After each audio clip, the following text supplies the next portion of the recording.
আসসালামু আলাইকুম and good morning to you all. একটু দেরি হয়ে গেল, একটু কম্পিউটারের সমস্যা, মানে একটু স্লো আর কি কম্পিউটারটা, তার জন্য একটু দেরি হয়ে গেছে। সো যারা যারা লাইভ অলরেডি জয়েন করেছো একটু আমাকে জানাও যে তোমরা মানে সাউন্ড ক্লিয়ার আছে কিনা এবং তোমরা হচ্ছে মানে সাউন্ডটা শুনতে পাচ্ছ কিনা এবং ভিডিওটা ক্লিয়ার আছে কিনা।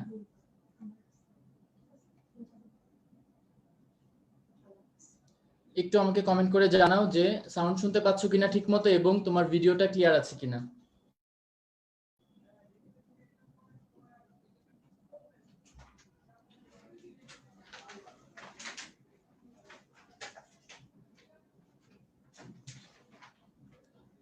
আচ্ছা ঠিক আছে, সাউন্ড ভিডিও ক্লিয়ার আছে। তাহলে আমরা খুব দেরি না করে আমাদের ক্লাস শুরু করে দিব। এখনই একটু দেরি হয়ে গেছে, 15 মিনিটের মতো অলমোস্ট। তোমরা ধৈর্য নিয়ে বসেছিলা, যার জন্য মানে অসংখ্য ধন্যবাদ। আমাদের আজকের লেকচার তো 15 মিনিট বসেছিলে, এতে কোনো ক্ষতি হবে না, কারণ আজকের লেকচারটা খুবই ছোট এবং বরাবরের মতো আমি ঘাসফড়িং যেমন তোমাদের দুইটা বই একসাথে পড়িয়ে দিয়েছিলাম, আজকেও সেম দুইটা বই একসাথে পড়াই দিব এবং তোমার সবকিছুর দাগানো পিডিএফ যা ম্যাটেরিয়ালস আছে প্রত্যেকটা জিনিস গ্রুপে আপলোড দেওয়া হবে। এটা নিয়ে টেনশন করার কোনো দরকার নেই এবং একদম বুক মার্ক করা লাইন টু লাইন এই প্রত্যেকটা জিনিস তোমাদেরকে দেওয়া হবে। সো এটা নিয়ে টেনশন করার কোনো দরকার নেই। আর হচ্ছে তোমার লেকচারটা একটু ছোট, আমি দুইটা বই একসাথে পড়াবো, সো বেশিক্ষণ সময় লাগবে না, ম্যাক্সিমাম 1.5 ঘন্টা। তো একটু ধৈর্য দিয়ে সবাই ক্লাসটা করে ফেলো ইনশাল্লাহ। একটু মনোযোগ দিয়ে ক্লাস করলে এই রুই মাছের উপর কোনো প্রবলেম থাকবে না। তারপরে যদি কোনো কিছু ছোটখাটো জিনিস বাকি থাকে, আমি সলভ ক্লাস আছে, সলভ ক্লাসে আমি জানো যে এক্সট্রা একটা পার্ট অ্যাড করি, কুইক রিভিশন। তো ওখানে হচ্ছে যদি এক্সট্রা কিছু থাকে সেই জিনিসগুলো আমি অ্যাড করে দিব এবং এই ক্লাস লেকচার দুইটা ভালো করে পড়ার পর ইনশাল্লাহ তুমি বলতে পারবা যে তোমার রুই মাছের উপর একটা পিএইচডি হয়ে গেছে। ঠিক আছে, তাহলে আমরা খুব বেশি দেরি না করে একটু আমি স্ক্রিনটা শেয়ার করে নিচ্ছি।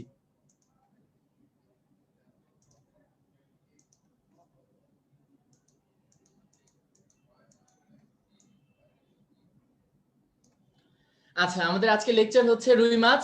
রুই মাছ ফার্স্টে কি লিখে রেখেছি, ল্যাবিও রুইটা। তো তোমরা সবাই আশা করি জানো যে ল্যাবিও রুইটা কি। এটা রুই মাছের বৈজ্ঞানিক নাম। রুই মাছের বৈজ্ঞানিক নাম হচ্ছে ল্যাবিও রুইটা। আর আমার পরিচয় বলতে অলরেডি ফেসবুক লাইভে আসছি, পরিচয় তো এমনি চলে আসছে। তো আমার নাম হচ্ছে হুসাইন মোহাম্মদ শাকিল। আমি ঢাকা মেডিকেল কলেজে আছি এখন, মানে K74 ব্যাচ, অর্থাৎ 5th ইয়ারে আর কি। এই যে তোমাদের মতো আমার অনলাইন ক্লাস শুরু হলো 2 দিন আগে। এখন আমিও অফিসিয়ালি 5th ইয়ার আর কি। আগের বার বলছিলাম যে ঝুলে আছি তোমাদের মতো, এখন ঝুলে নাই, এখন 5th ইয়ারের ক্লাস চলতেছে। তার মানে বলা যায় যে 5th ইয়ারে উঠে গেছি। ঠিক আছে, নেক্সট তুমি খেয়াল করো। তাহলে আমরা খুব দেরি না করে আমাদের মূল ক্লাসে চলে যাই। তোমার ফার্স্ট যে কথাটা রুই মাছ পড়তেছি, এখন আমি বলতেছি যে রুই মাছ পড়তে হবে। এখন রুই মাছ কেন পড়তে হবে,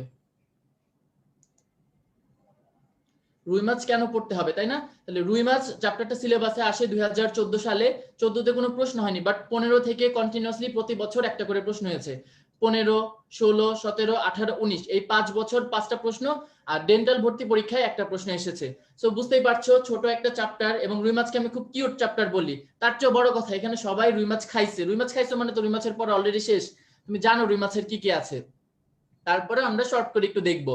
তো আদারওয়াইজ তোমার এই চ্যাপ্টার থেকে যে প্রশ্নগুলো এসেছে প্রতি বছরই তোমার একটা করে প্রশ্ন আসে। ছোট একটা চ্যাপ্টার, অল্প পড়াতে তুমি একটা প্রশ্ন পাচ্ছ। একটা প্রশ্ন মানে কিন্তু অনেক কিছু।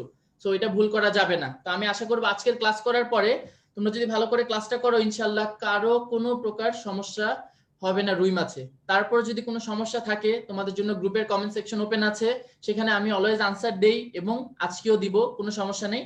সো তোমরা কমেন্ট সেকশনে তোমাদের যে কোনো question, you are most welcome, তুমি ইনভাইটেড এই কোশ্চেন করার জন্য। তুমি যে কোনো কোশ্চেন থ্রো করতে পারো। এখন রুই মাছ তুমি টপিক দেখেই বুঝতে পারছো যে সবচেয়ে ইম্পর্টেন্ট কি। সবচেয়ে ইম্পর্টেন্ট হচ্ছে রুই মাছের আইস। 3টা প্রশ্ন এসেছে, খেয়াল করো। 2015, 2016, আরেকটা মেবি লাস্ট ইয়ার 2019 এর প্রশ্ন এসেছে। তার মানে বুঝতেই পারছো ছোট্ট একটা টপিক আইস, এই ছোট্ট একটা প্যারা থেকে কত কিছু এসেছে। আর কমেন্ট সেকশনের ব্যাপারে, তোমাদের কমেন্ট সেকশনে তো মানে যুদ্ধ অলরেডি শুরু হয়ে গেছে। এই কমেন্ট সেকশনে এগুলো বন্ধ করতে হবে, নাহলে কিন্তু কপালে ব্লক ছাড়া আর কিছু না। এখন ব্লক খাইলে তো আর ক্লাস করতে পারবা না। ক্লাস না করলেই বিপদ। একটা খুব একটা কঠিন সময়ের মধ্যে দিয়ে যাচ্ছ। এইচএসসি তো পার করে গেল, আগের বার হচ্ছে তোমরাও ঝুলেছিলে না? হ্যাঁ, আগের বার তোমরাও ঝুলেছিলে তখন। সো এইচএসসি পার হয়ে গেছে, এখন শুধুমাত্র অ্যাডমিশনে ফোকাস করতে হবে। সো এই টাইমটাতে প্লিজ একটু কমেন্ট সেকশনে তোমাদের এই যত সব কমেন্ট এগুলো সব একটু অফ করো, ঠিক আছে? আমি রাগারাগি করতে যাচ্ছি না, তোমরা যা যা লিখো কমেন্টে মানে সেগুলো মাঝে মধ্যে হচ্ছে দেখাও যায় না, আমরা পড়তেও লজ্জা লাগে।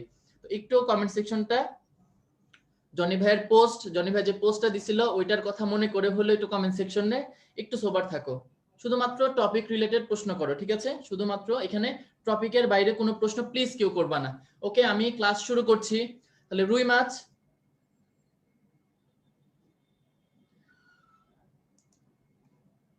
আমরা ফার্স্ট যে ওয়ার্ডটা পড়বো, তোমাদের সবাই একটু বইটা খোলো এবং স্ক্রিনে দেখো। যদি তোমাদের নতুন বই আমি দাগিয়ে নিয়ে এসেছি, তো নতুন বই আর পুরাতন বইয়ে কোনো পার্থক্য নাই তেমন রুই মাছে, একটা জিনিসে খালি পার্থক্য। সো তোমরা স্ক্রিনে দেখলেও পারো, আর তোমাদের বই দাগানোর ব্যাপার, ক্লাসের পরে তোমরা বই দাগাইতে পারবা, এই যে এক্সট্রা কথাগুলো সব লিখে নিতে পারবা, সবকিছু আপলোড দিয়ে দেওয়া হবে।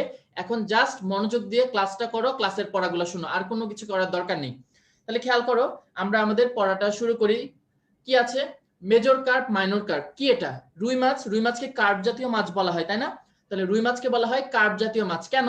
রুই মাছের বডির মধ্যে কি থাকে? মাথায় কোনো আইস থাকে না, কিন্তু সারা বডিতে সাইক্লয়েড আইস থাকে এবং তাদের বডির মধ্যে বায়োথলি বা পটকা পাওয়া যায়। এই জন্য রুই মাছকে বলা হয় কার্প জাতীয় মাছ। আমরা সামনে পড়বো এটা। এখন কার্প জাতীয় মাছকে দুইটা ভাগে ভাগ করেছে, একটা হচ্ছে মেজর কার্প আর একটা হচ্ছে মাইনর কার্প। কারা মেজর কার্প? একটা ক্রাইটেরিয়া দেওয়া দেখো, যাদের ওজন পরিণত বয়সে ইউজুয়ালি 1.5 কেজির বেশি এবং দৈর্ঘ্য হচ্ছে 100 সেন্টিমিটারের বেশি, অর্থাৎ 100 সেন্টিমিটার মানে কি তোমার 1 মিটার। তাহলে এই কথাটা খেয়াল রাখবা, মেজর কার্প যাদের ওজন 1.5 কেজির বেশি এবং দৈর্ঘ্য হচ্ছে 100 সেন্টিমিটারের বেশি, সেগুলোকে বলা হয় মেজর কার্প। আর বাদ বাকি ছোট ছোটখাটো যা আছে সব কি মাইনর কার্প। কি পড়তে হবে তোমার? উদাহরণগুলো। এখন মেজর কার্প গুলো খেয়াল করো, কি কি আছে? রুই, কাতলা, মৃগেল এবং কালীবাউস।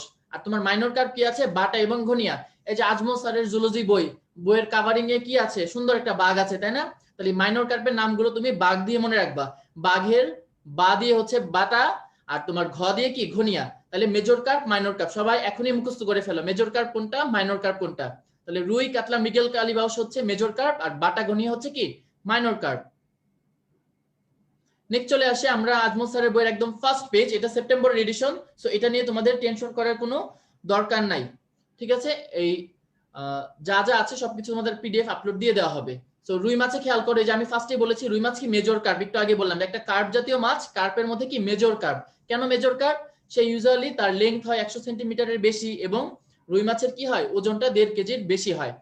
এই যে কাদের কার্প জাতীয় মাছ বলা হয় সেটাও তোমাদের বলা হয়ে গেছে। দেখো, মিঠা পানির যেসব মাছে মাথায় আইস থাকে না কিন্তু সারা দেহ সাইক্লয়েড আইসে আবৃত এবং তাদের দেহ গহ্বরে পটকা থাকে বা বায়ুথলি, তাদেরকে বলা হয় কার্প জাতীয় মাছ। তাহলে জাস্ট এটা র্যান্ডম একটু পড়ে নিবা, তোমার বেসিক ইনফরমেশন হচ্ছে ওই যে মেজর, মাইনর কার্প।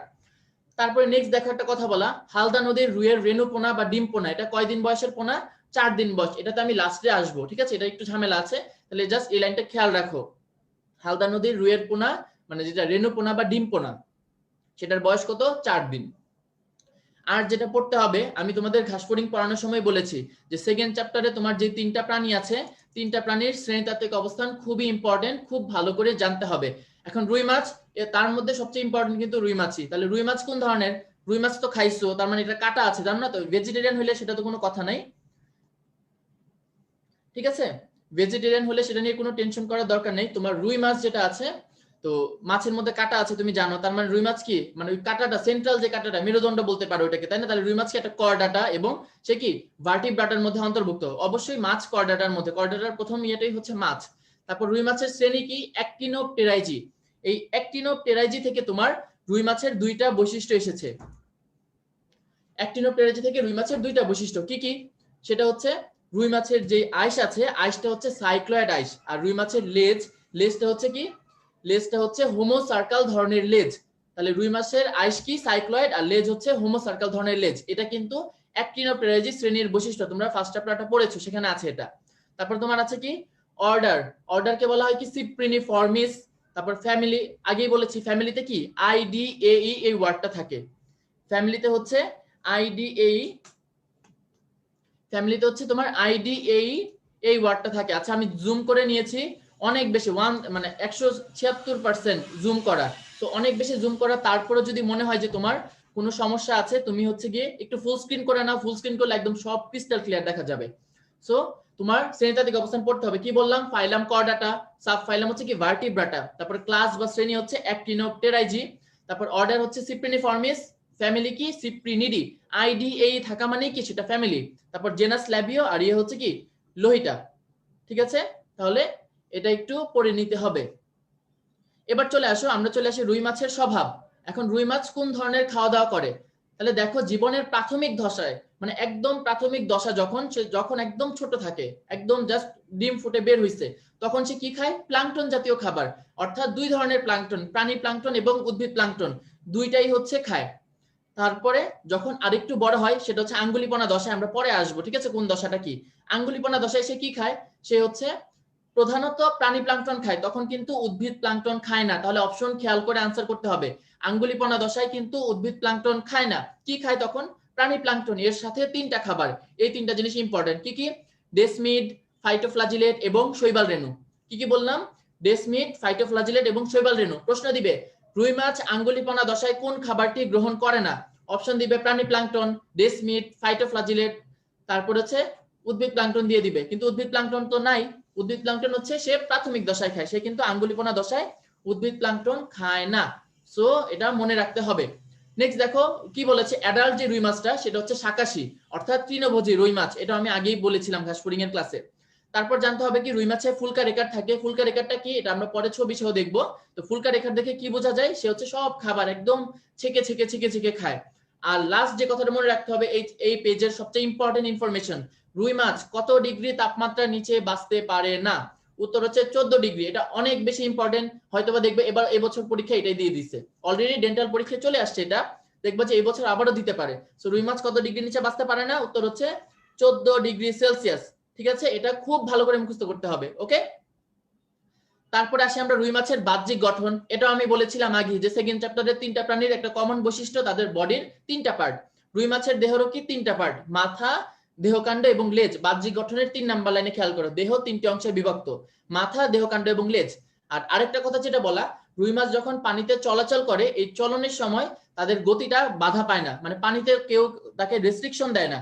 ঠিক আছে, এই রেস্ট্রিকশন না দেওয়ার কারণে রুই মাছের আকৃতিকে কি বলা হয়? স্ট্রিমলাইনড আকৃতি। তাহলে এটা মনে রাখতে হবে যে চলনের সময় রুই মাছের গতি পানিতে বাধা পায় না বলে রুই মাছকে কি বলা হয়? উত্তর হচ্ছে স্ট্রিমলাইন। খুবই ইম্পর্টেন্ট কিন্তু এটা। তারপরে আমরা ইন্ডিভিজুয়াল পার্টের বর্ণনাতে চলে যাই। রুই মাছের মাথা সবার আগে। মাথা থেকে কি জানতে হবে? মাথার মধ্যে ম্যাক্সিলারি বার্বেল থাকে।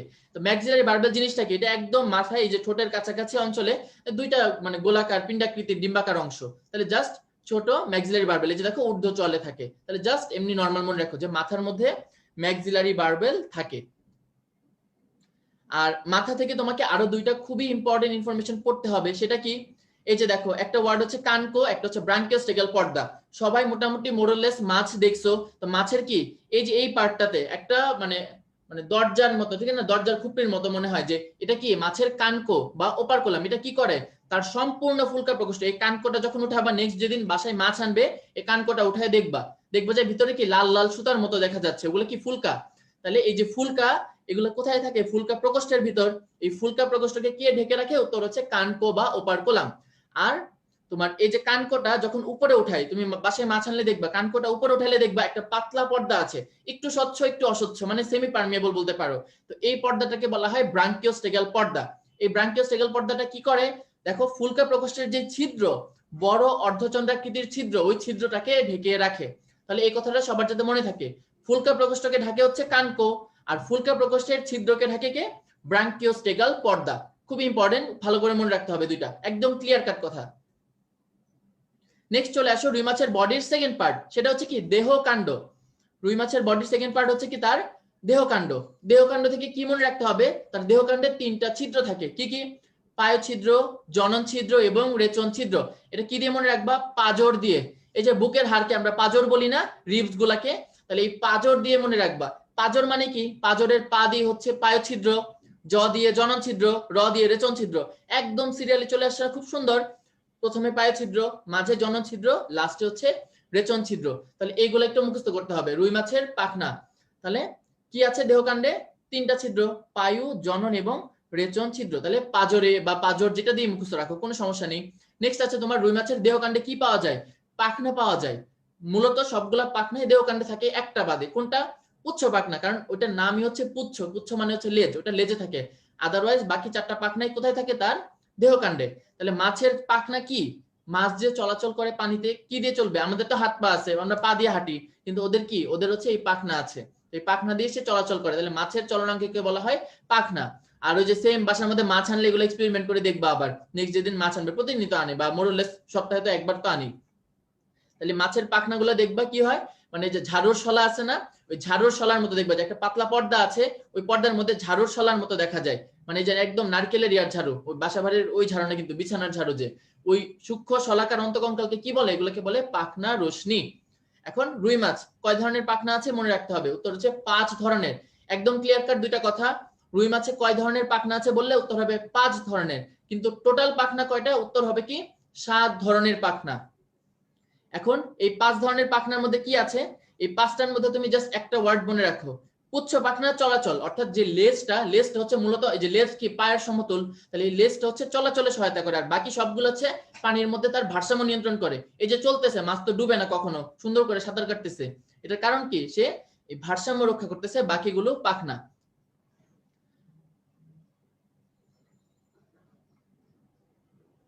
আর লাস্ট কি পয়েন্ট পড়তে হবে, লেজে কি আছে, জাস্ট একটা কথাই পড়বা, রুই মাছের লেজ বা পুচ্ছ পাখনা কি থাকে, লেজের মধ্যে মানে লেজটা হচ্ছে হোমো সার্কেল, অর্থাৎ দুইটা সাইড সেম হবে। আমি একটু এখানে এই যে দেখো লেজটা কিরকম, একদম হোমো সার্কেল লেজ, দুই সাইড একদম মাঝখান বরাবর কাটলে দ্বিপার্শ্বীয় প্রতিসম হয়ে যায় একদম।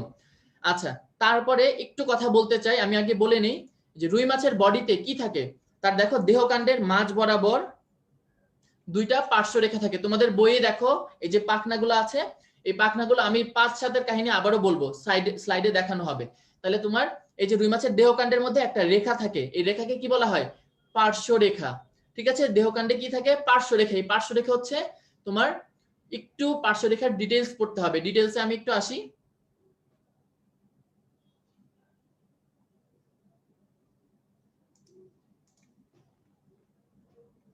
এই যে খেয়াল করো, রুই মাছের দেহকাণ্ডের উভয় পাশে কি থাকে, পার্শ্ব রেখা। এখন পার্শ্ব রেখা কি বাইরের দিকে থাকে, একদম সেন্ট্রাল লাইন বরাবর।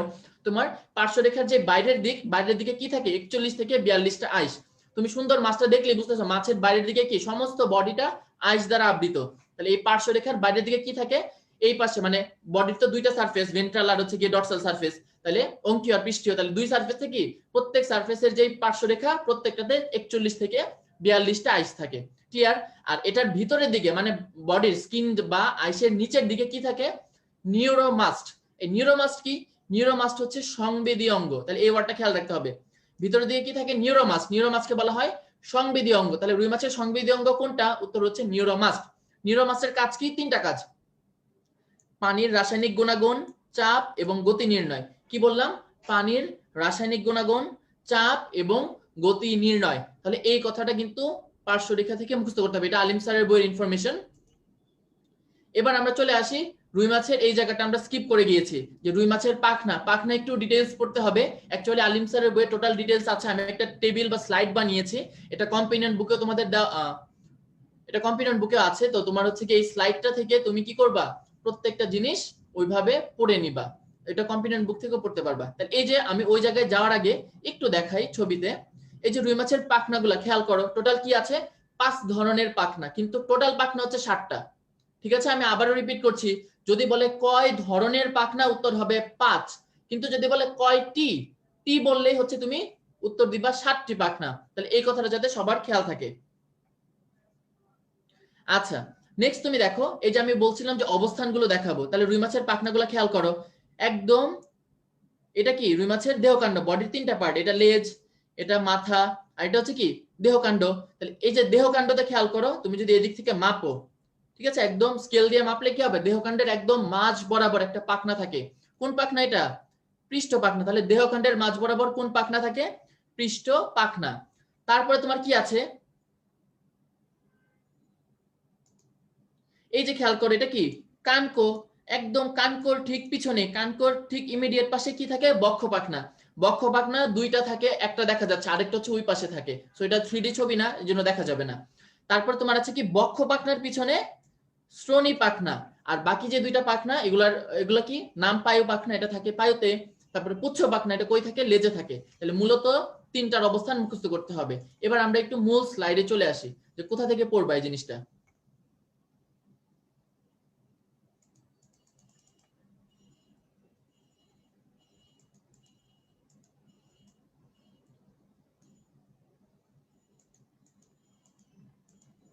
ওকে, খেয়াল করো, রুই মাছের পাখনা, এই যে আমি লাইনটা লিখে দিয়েছি, 5 ধরনের মোট 60টি পাখনা আছে, তার মানে বোঝাই যাচ্ছে 5 ধরনের 5টা আছে, সাথে 2টা এক্সট্রা, তার মানে 2টা পাখনা কি ডাবল করে থাকবে।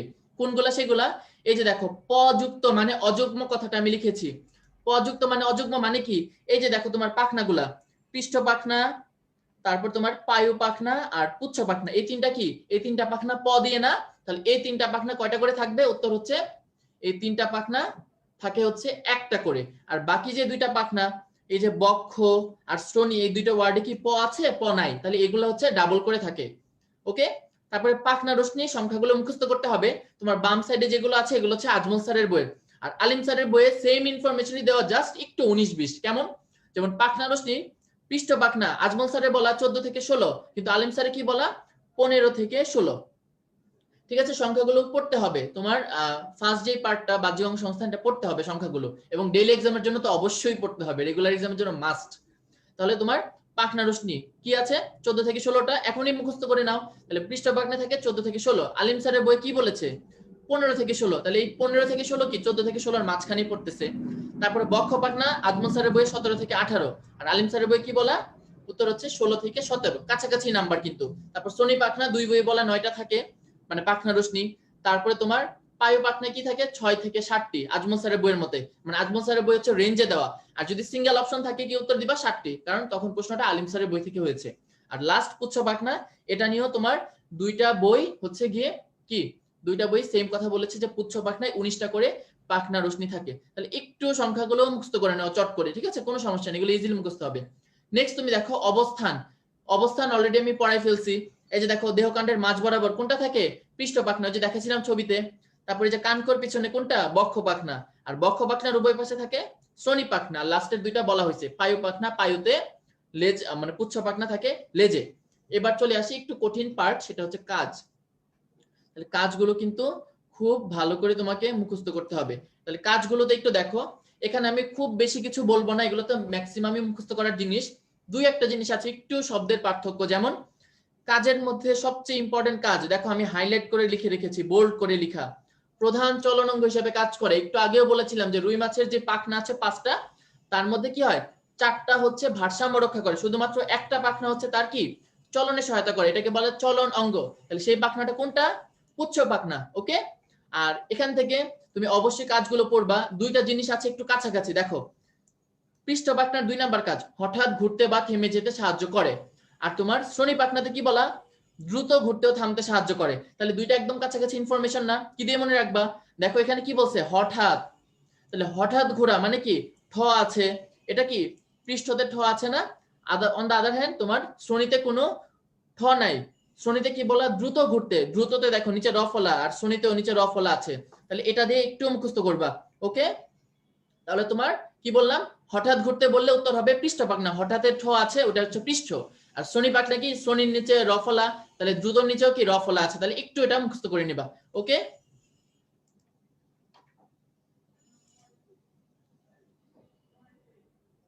এবার চলে আসি আমরা রুই মাছের আইস। এটা হচ্ছে সবচেয়ে ডিবেটেবল জিনিস। আমি জানি তোমরা অনেকে হচ্ছে গিয়ে কম্পিনিয়ন বুকের ছবি তুলে দিছো যে ভাইয়া 2015তে একটা প্রশ্ন এসেছিল যে নিচের কোন মাছে সাইক্লয়েড আইস দেখা যায়নি। সবাই একটু মনোযোগী হও, একটু ক্লিয়ার করে শোনো। রুই মাছের কি প্রশ্নটা এসেছিল? নিচের কোন মাছে সাইক্লয়েড আইস দেখা যায় না? অপশন ছিল তোমার কার্প জাতীয় মাছ, রুই মাছ, ইলিশ আর স্যামন। তাহলে এই প্রশ্নের আনসার কি হবে? অ্যাকচুয়াল কথা যেটা হচ্ছে তোমার প্রতি 4টা, মানে 4টা অপশনই সঠিক, 4টাতেই সাইক্লয়েড আইস দেখা যায়। তাহলে তুমি আনসার কিভাবে ডিটারমাইন করবা? আনসার হচ্ছে তোমার এই যে প্রশ্নটা আসছে, প্রশ্নটা সম্পূর্ণ আলিম স্যারের বইয়ের হুবহু কপি। প্রত্যেকটা অপশন হচ্ছে আলিম স্যারের বই থেকে। দেখো সকল কার্প আলিম স্যারের বইয়ের কথা, তাহলে ওইটা অপশনে কোত্থেকে আসলো? যদি তোমার আজমল স্যার থেকে করতে সেটাকে আসতো না, আজমল স্যারের তো এরকম কিছু নাই। তারপরে যে স্যামন, স্যামনের কথা শুধুমাত্র আলিম স্যারের বইয়ে বলা, আজমল স্যারের বই স্যামন নিয়ে কিছু বলাই নাই। তাহলে এই প্রশ্নটা আলিম স্যারের বই থেকে এসেছে। এই জন্য তোমার ইলিশ যদিও সাইক্লয়েড, ইলিশে অবশ্যই সাইক্লয়েড আইস থাকে মাস্ট, কিন্তু যেহেতু প্রশ্নটা ওই বই থেকে এসেছে এবং হুবহু লাইন ওয়াইজ, বইয়ের হুবহু লাইন ওয়াইজ এটার উত্তর ইলিশ হবে। ঠিক আছে, এটা নিয়ে যাতে এরপরে আর কারো কনফিউশন না থাকে। তারপর আমি জানি ক্লাসের পরে হচ্ছে গিয়ে 2-1 জন আবার দিবে ভাই এটার উত্তর ইলিশ কেন। তাহলে যারা যারা শুনতেছো প্লিজ এটা মাথায় ঢুকাই নাও, এটা আলিম স্যারের হুবহু লাইন ওয়াইজ উত্তর হচ্ছে ইলিশ হবে, কিন্তু সত্যি কথা বলতে কি সবগুলা মাছেই সাইক্লয়েড আইস পাওয়া যায়, এটা যাতে আর কারো ভুল না হয়। আর কি বলা আলিম স্যারের বইয়ে তুমি জানো রুই মাছের আইসটা কেমন, সাইক্লয়েড আইস। আর আলিম স্যারের বইয়ে আরো এক্সট্রা কথাবার্তা বলা কি সকল কার্প জাতীয় মাছ, তারপরে তোমার স্যামন মাছ আর লাংফিশ, এই 3 ধরনের মাছে কি থাকে, এই 3 ধরনের মাছ হচ্ছে সাইক্লয়েড আইস থাকে। তাহলে এই কথাটা আলিম স্যারের বইয়ের মনে রাখবা। তাহলে স্যামন মাছে অবশ্যই সাইক্লয়েড, গুগলে সার্চ দাও সাইক্লয়েড আইস হবে।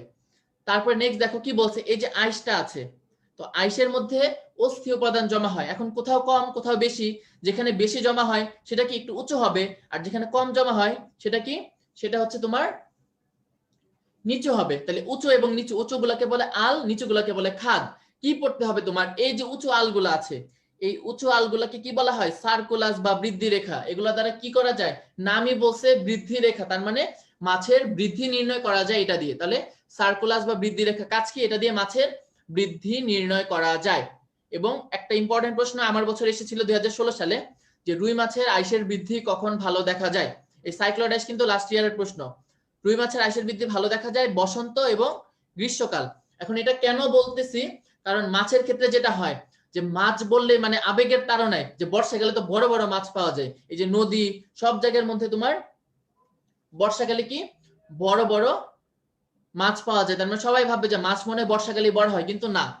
মাছের আইসের বৃদ্ধি বা বয়স মানে বৃদ্ধিটা তার কখন ভালো দেখা যায়, উত্তর হচ্ছে বসন্তকাল এবং গ্রীষ্মকাল। কেউ আবেগের তাড়নায় বর্ষাকাল দেখাবে না প্লিজ, এটা সবার প্রতি রিকোয়েস্ট, একটু ভালো করে মনে রাখো বসন্ত গ্রীষ্ম, কোনো বর্ষাকাল নাই, এটা যাতে সবার মাথায় থাকে। নেক্সট দেখো তোমার কিছু এক্সট্রা ইনফরমেশন কোথা থেকে, আলিম স্যার থেকে। কি বলেছে, প্রধান প্রতিরক্ষাকারী অঙ্গ, খুবই স্বাভাবিক আমাদের স্কিন, এই যে আমাদের বডির যে ইন্টারনাল জিনিসগুলো আছে, আমাদের বডিকে ইনফেকশন থেকে কারা রক্ষা করতেছে, স্কিন। আমাদের বডি পার্ট গুলো যদি ওপেন থাকতো, তার মানে বুঝতেছো কত রকমের ধুলাবালি জমে ইনফেকশন হইতো, এটা কে প্রতিবন্ধকতা করতেছে, উত্তর হচ্ছে, উত্তর কি, উত্তর হচ্ছে তোমার স্কিন। তাহলে এই যে স্কিন প্রতিবন্ধকতা তৈরি করতেছে, ওদের ক্ষেত্রে ওদের স্কিন কি, ওদের আইস হচ্ছে ওদের ক্ষেত্রে ওদের স্কিন। তাহলে আইস কি, মাছের প্রধান প্রতিরক্ষাকারী অঙ্গ, খুব ক্লিয়ার। তারপরে আইসগুলো কোথা থেকে সৃষ্টি হয়, ত্বকের ডার্মাল স্তর, ইপিডার্মাল না, হাইপোডার্মাল না, এন্ডোডার্মাল না, ওয়ার্ডটা কি ডার্মাল, তাহলে খেয়াল রাখবা ডার্মাল স্তর থেকে উৎপন্ন। তারপর রাসায়নিক গঠন কি দিয়ে, আইস হচ্ছে চুন এবং কোলাজেন তন্তু দিয়ে, তন্তু ওয়ার্ডটা আমি লিখতে মিস করে গেছি। তাহলে রাসায়নিক গঠন কি চুন এবং কোলাজেন তন্তু, সবকিছু কম্পোনেন্ট বুকে আছে, এভরিথিং। তারপরে কালারটা হচ্ছে রূপালী বর্ণ, ইম্পর্টেন্ট না। তারপরে তোমার কি আছে, ফোকাস বা নিউক্লিয়াস। ফোকাস বা নিউক্লিয়াস কি, এটা আইসের কেন্দ্রকেই বলা হয় ফোকাস বা নিউক্লিয়াস। রুই মাছের আইসের কেন্দ্রকে, তাহলে ফোকাস, তুমি যদি অপশনে নিউক্লিয়াস দেখো, নিউক্লিয়াস কি কোষের কেন্দ্র, সেন্টারকে বলা হয় নিউক্লিয়াস। তাহলে আবার নিউক্লিয়াস দেখে এটা ভাইবো না যে এটা তো বোটানির, রুই মাছের মধ্যে বোটানির প্রশ্ন থেকে এসে পড়লো, তাই না, কোষের গঠনের প্রশ্ন থেকে আসলো। সো খেয়াল রাখবা আইসের কেন্দ্রকে আলিম স্যারের বই এক্সট্রা একটা কথা বলেছে ফোকাস বা নিউক্লিয়াস, তাহলে এই কথাটা যাতে মনে থাকে। আর দেখো তোমার আরেকটা কথা, সেটা হচ্ছে কি, এই যে আইস, আইসের কাজ দেওয়া, একটা কাজ অলরেডি তুমি পড়ছো, আমি অলরেডি এতক্ষণ পড়াই ফেলছি। কি, একটু আগে বলছিলাম না যে অ্যাক্টিনোপ্টেরাইজি হওয়ার কারণে তার আইসটা সাইক্লয়েড, তার মানে কি মাছের শ্রেণীবিন্যাসে সহায়তা করে। আর সার্কুলাসের কথা বললাম, সেটা কি বয়স এবং বৃদ্ধি হার নির্ণয়। জাস্ট 2 নাম্বার কাজটা মুখস্থ করতে হবে, বড় করে লেখা কি, চলনের সময় পানির বাধা হ্রাস করে। কি বললাম, চলনের সময় পানির বাধা হ্রাস করে। ওকে, এবার হচ্ছে তোমাদের জন্য 1 মিনিট সময়, তোমরা জিনিসগুলো আবার দেখে নাও। আমি হচ্ছে একটা স্পট এক্সাম নিব, 3টা প্রশ্ন থাকবে। ওকে,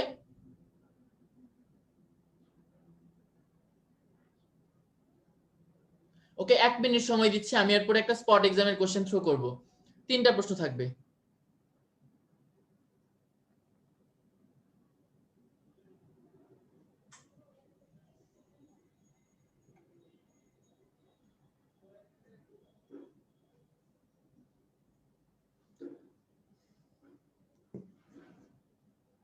আচ্ছা, ওই 1 মিনিট নীরবতা পালনের মতো 1 মিনিট শেষ হয়ে গেছে 30 সেকেন্ডে। তাহলে দেখো তোমার স্পট এক্সাম, 3টা প্রশ্ন আছে, সবাই একটা কমেন্টে আনসার করো, একাধিক কমেন্ট করার দরকার নেই, ঠিক আছে, একাধিক কমেন্ট করে শুধু শুধু গ্রুপে কমেন্ট সংখ্যা বাড়ানোর কোনো দরকার নেই, সবাই আনসার করে ফেলো। 3টা প্রশ্ন, আমি তোমাদের আনসার চেক করছি, সময় 30 সেকেন্ড।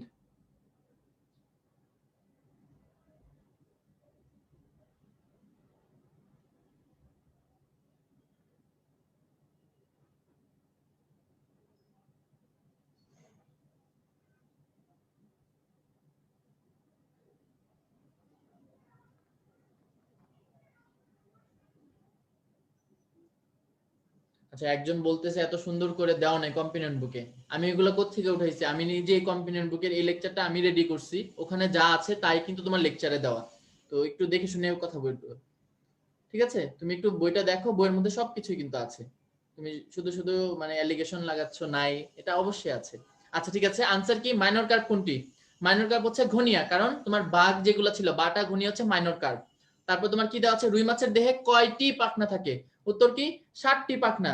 সবাই মোটামুটি আনসার পেরেছো। আর 3 নাম্বার কি আছে? রুই মাছের বয়স নির্ণয় করা হয় কি দেখে? উত্তর হচ্ছে সার্কুলাস বা বৃদ্ধি রেখা দেখে। তাহলে যদি বলতাম আমি রুই মাছের কয় ধরনের পাখনা থাকে, উত্তর কি হতো? 5। সো কথাটা খেয়াল করবা। ওকে, নেক্সট চলে আসো, রুই মাছের রক্ত সংবহন তন্ত্র কি জানতে হবে? রুই মাছের যে কোনো প্রাণীর রক্তই কি দুইটা অংশ, রক্তরস এবং রক্তকণিকা। রুই মাছের যে রক্তকণিকা থাকে সেটা কি দুই ধরনের, একটা হচ্ছে লোহিত রক্তকণিকা আর একটা হচ্ছে শ্বেত রক্তকণিকা। এখন এক্সেপশন যেটা, নরমালি মানুষের ক্ষেত্রে কি হয়, লোহিত রক্তকণিকার নিউক্লিয়াস থাকে না, বাট ওর ক্ষেত্রে দেখো লোহিত রক্তকণিকার নিউক্লিয়াস যুক্ত। আমি যুক্ত দেখো স্টার মার্ক করে দিয়েছি। তাহলে লোহিত রক্তকণিকার নিউক্লিয়াস যুক্ত। আর শ্বেত রক্তকণিকা হচ্ছে অ্যামিবার মতো, আলিম স্যারের বইয়ে বলা শ্বেত রক্তকণিকার নিউক্লিয়াস থাকে না। তাহলে রুই মাছের কাহিনী কিন্তু পুরাই রিভার্স, লোহিত রক্তকণিকায় নিউক্লিয়াস থাকে, শ্বেত রক্তকণিকায় নিউক্লিয়াস থাকে না।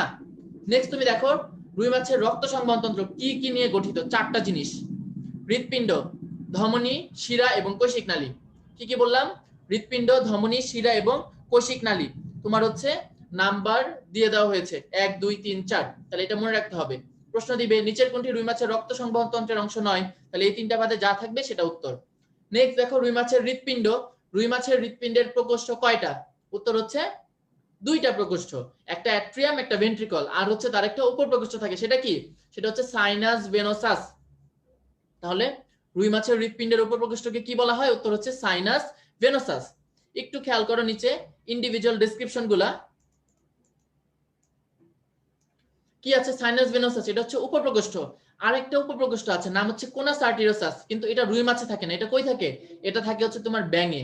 মানে উভচরের হৃৎপিণ্ডের 3টা প্রকোষ্ঠ আর 2টা উপর প্রকোষ্ঠ থাকে, একটা সাইনাস ভেনোসাস একটা কোনাস আর্টেরিওসাস, কিন্তু রুই মাছে কিন্তু কোনাস আর্টেরিওসাস নাই। তোমার কি জানতে হবে? তোমার এখানে অ্যাট্রিয়াম, নরমালি আমরা কি চিন্তা করি, আমাদের মানুষের হৃৎপিণ্ডের ক্ষেত্রে ভেন্ট্রিকলটা বড় বলি না আমরা, কিন্তু মাছের ক্ষেত্রে কিন্তু উল্টা, মাছের অ্যাট্রিয়ামটা বড়। এই যে খেয়াল করো, একটু কাটা পড়েছে, তোমাদের সবার বইয়ের মধ্যে ফার্স্ট লাইনে আছে পাতলা প্রাচীর বিশিষ্ট বৃহত্তম প্রকোষ্ঠ।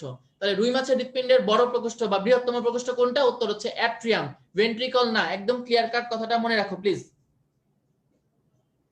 ঠিক আছে? নেক্সট আছে তোমার ভালভাস আর্টেরিওসাস। কি পড়তে হবে? এই যে আগে বলেছি রুই মাছের হৃৎপিণ্ডে কোনো কোনাস আর্টেরিওসাস নাই। আর ভালভাস আর্টেরিওসাস এটা কি? এটা হচ্ছে ভেন্ট্রাল অ্যাওর্টার স্ফীত গোড়া বা মূল, অর্থাৎ ভালভাস আর্টেরিওসাসটা ভেন্ট্রাল অ্যাওর্টার পার্ট, এটা কিন্তু হৃৎপিণ্ডের পার্ট না। তোমার একটা প্রশ্ন হয় যে নিচের কোনটি রুই মাছের হৃৎপিণ্ডের অংশ নয়? সাইনাস ভেনোসাস, অ্যাট্রিয়াম, ভেন্ট্রিকল এবং 4 নম্বর অপশন হিসেবে ভালভাস আর্টেরিওসাসই থাকবে। একদম ক্লিয়ার কাট কথা, শিওর ভালভাস আর্টেরিওসাস থাকবে। ক্ষেত্র বিশেষে কোনাস আর্টেরিওসাস থাকতে পারে, বাট ম্যাক্সিমাম কেসে তোমার ভালভাস আর্টেরিওসাস থাকবে। এবং সেটা কি? এই ভালভাস আর্টেরিওসাস হচ্ছে ভেন্ট্রাল অ্যাওর্টার অংশ, এটা হার্টের অংশ না। সবাই প্লিজ এই কথাটা মাথায় ঢুকায় নাও, আবার পরে বললো না যে ভাইয়া 4টা উত্তরই সঠিক, সবগুলোই তো হার্টের পার্ট। একদম ক্লিয়ার কাট কথা লিখে দেখো, আমি ভুলে দাগ দিয়ে নেই। দেখো এটি হৃৎপিণ্ডের কোনো অংশ নয়। কি বললাম? এটি হৃৎপিণ্ডের কোনো অংশ নয়, ক্লিয়ার কাট কথা লেখা আছে। ওকে, নেক্সট চলে আসো, হার্ট আছে, তার মানে কি হার্টের মধ্যে কপাটিকা থাকবে। তাহলে রুই মাছের হৃৎপিণ্ডের কপাটিকার কাজ কি? রক্ত প্রবাহ নিয়ন্ত্রণ। কি করে? একমুখী নিয়ন্ত্রণ রক্ত প্রবাহের। অবশ্যই কপাটিকা দিয়ে সবসময় ওয়ান সাইডেড ফ্লো হয়, ব্যাক ফ্লো কিন্তু হয় না ব্লাডের। তাহলে রুই মাছের কপাটিকা আছে 3টা। কি কি? সাইনোএট্রিয়াল, অ্যাট্রিওভেন্ট্রিকুলার আর ভেন্ট্রিকুলোভালভাস। নামগুলো দেখো খুবই ইজি এবং এগুলো এমনি মনে থাকে।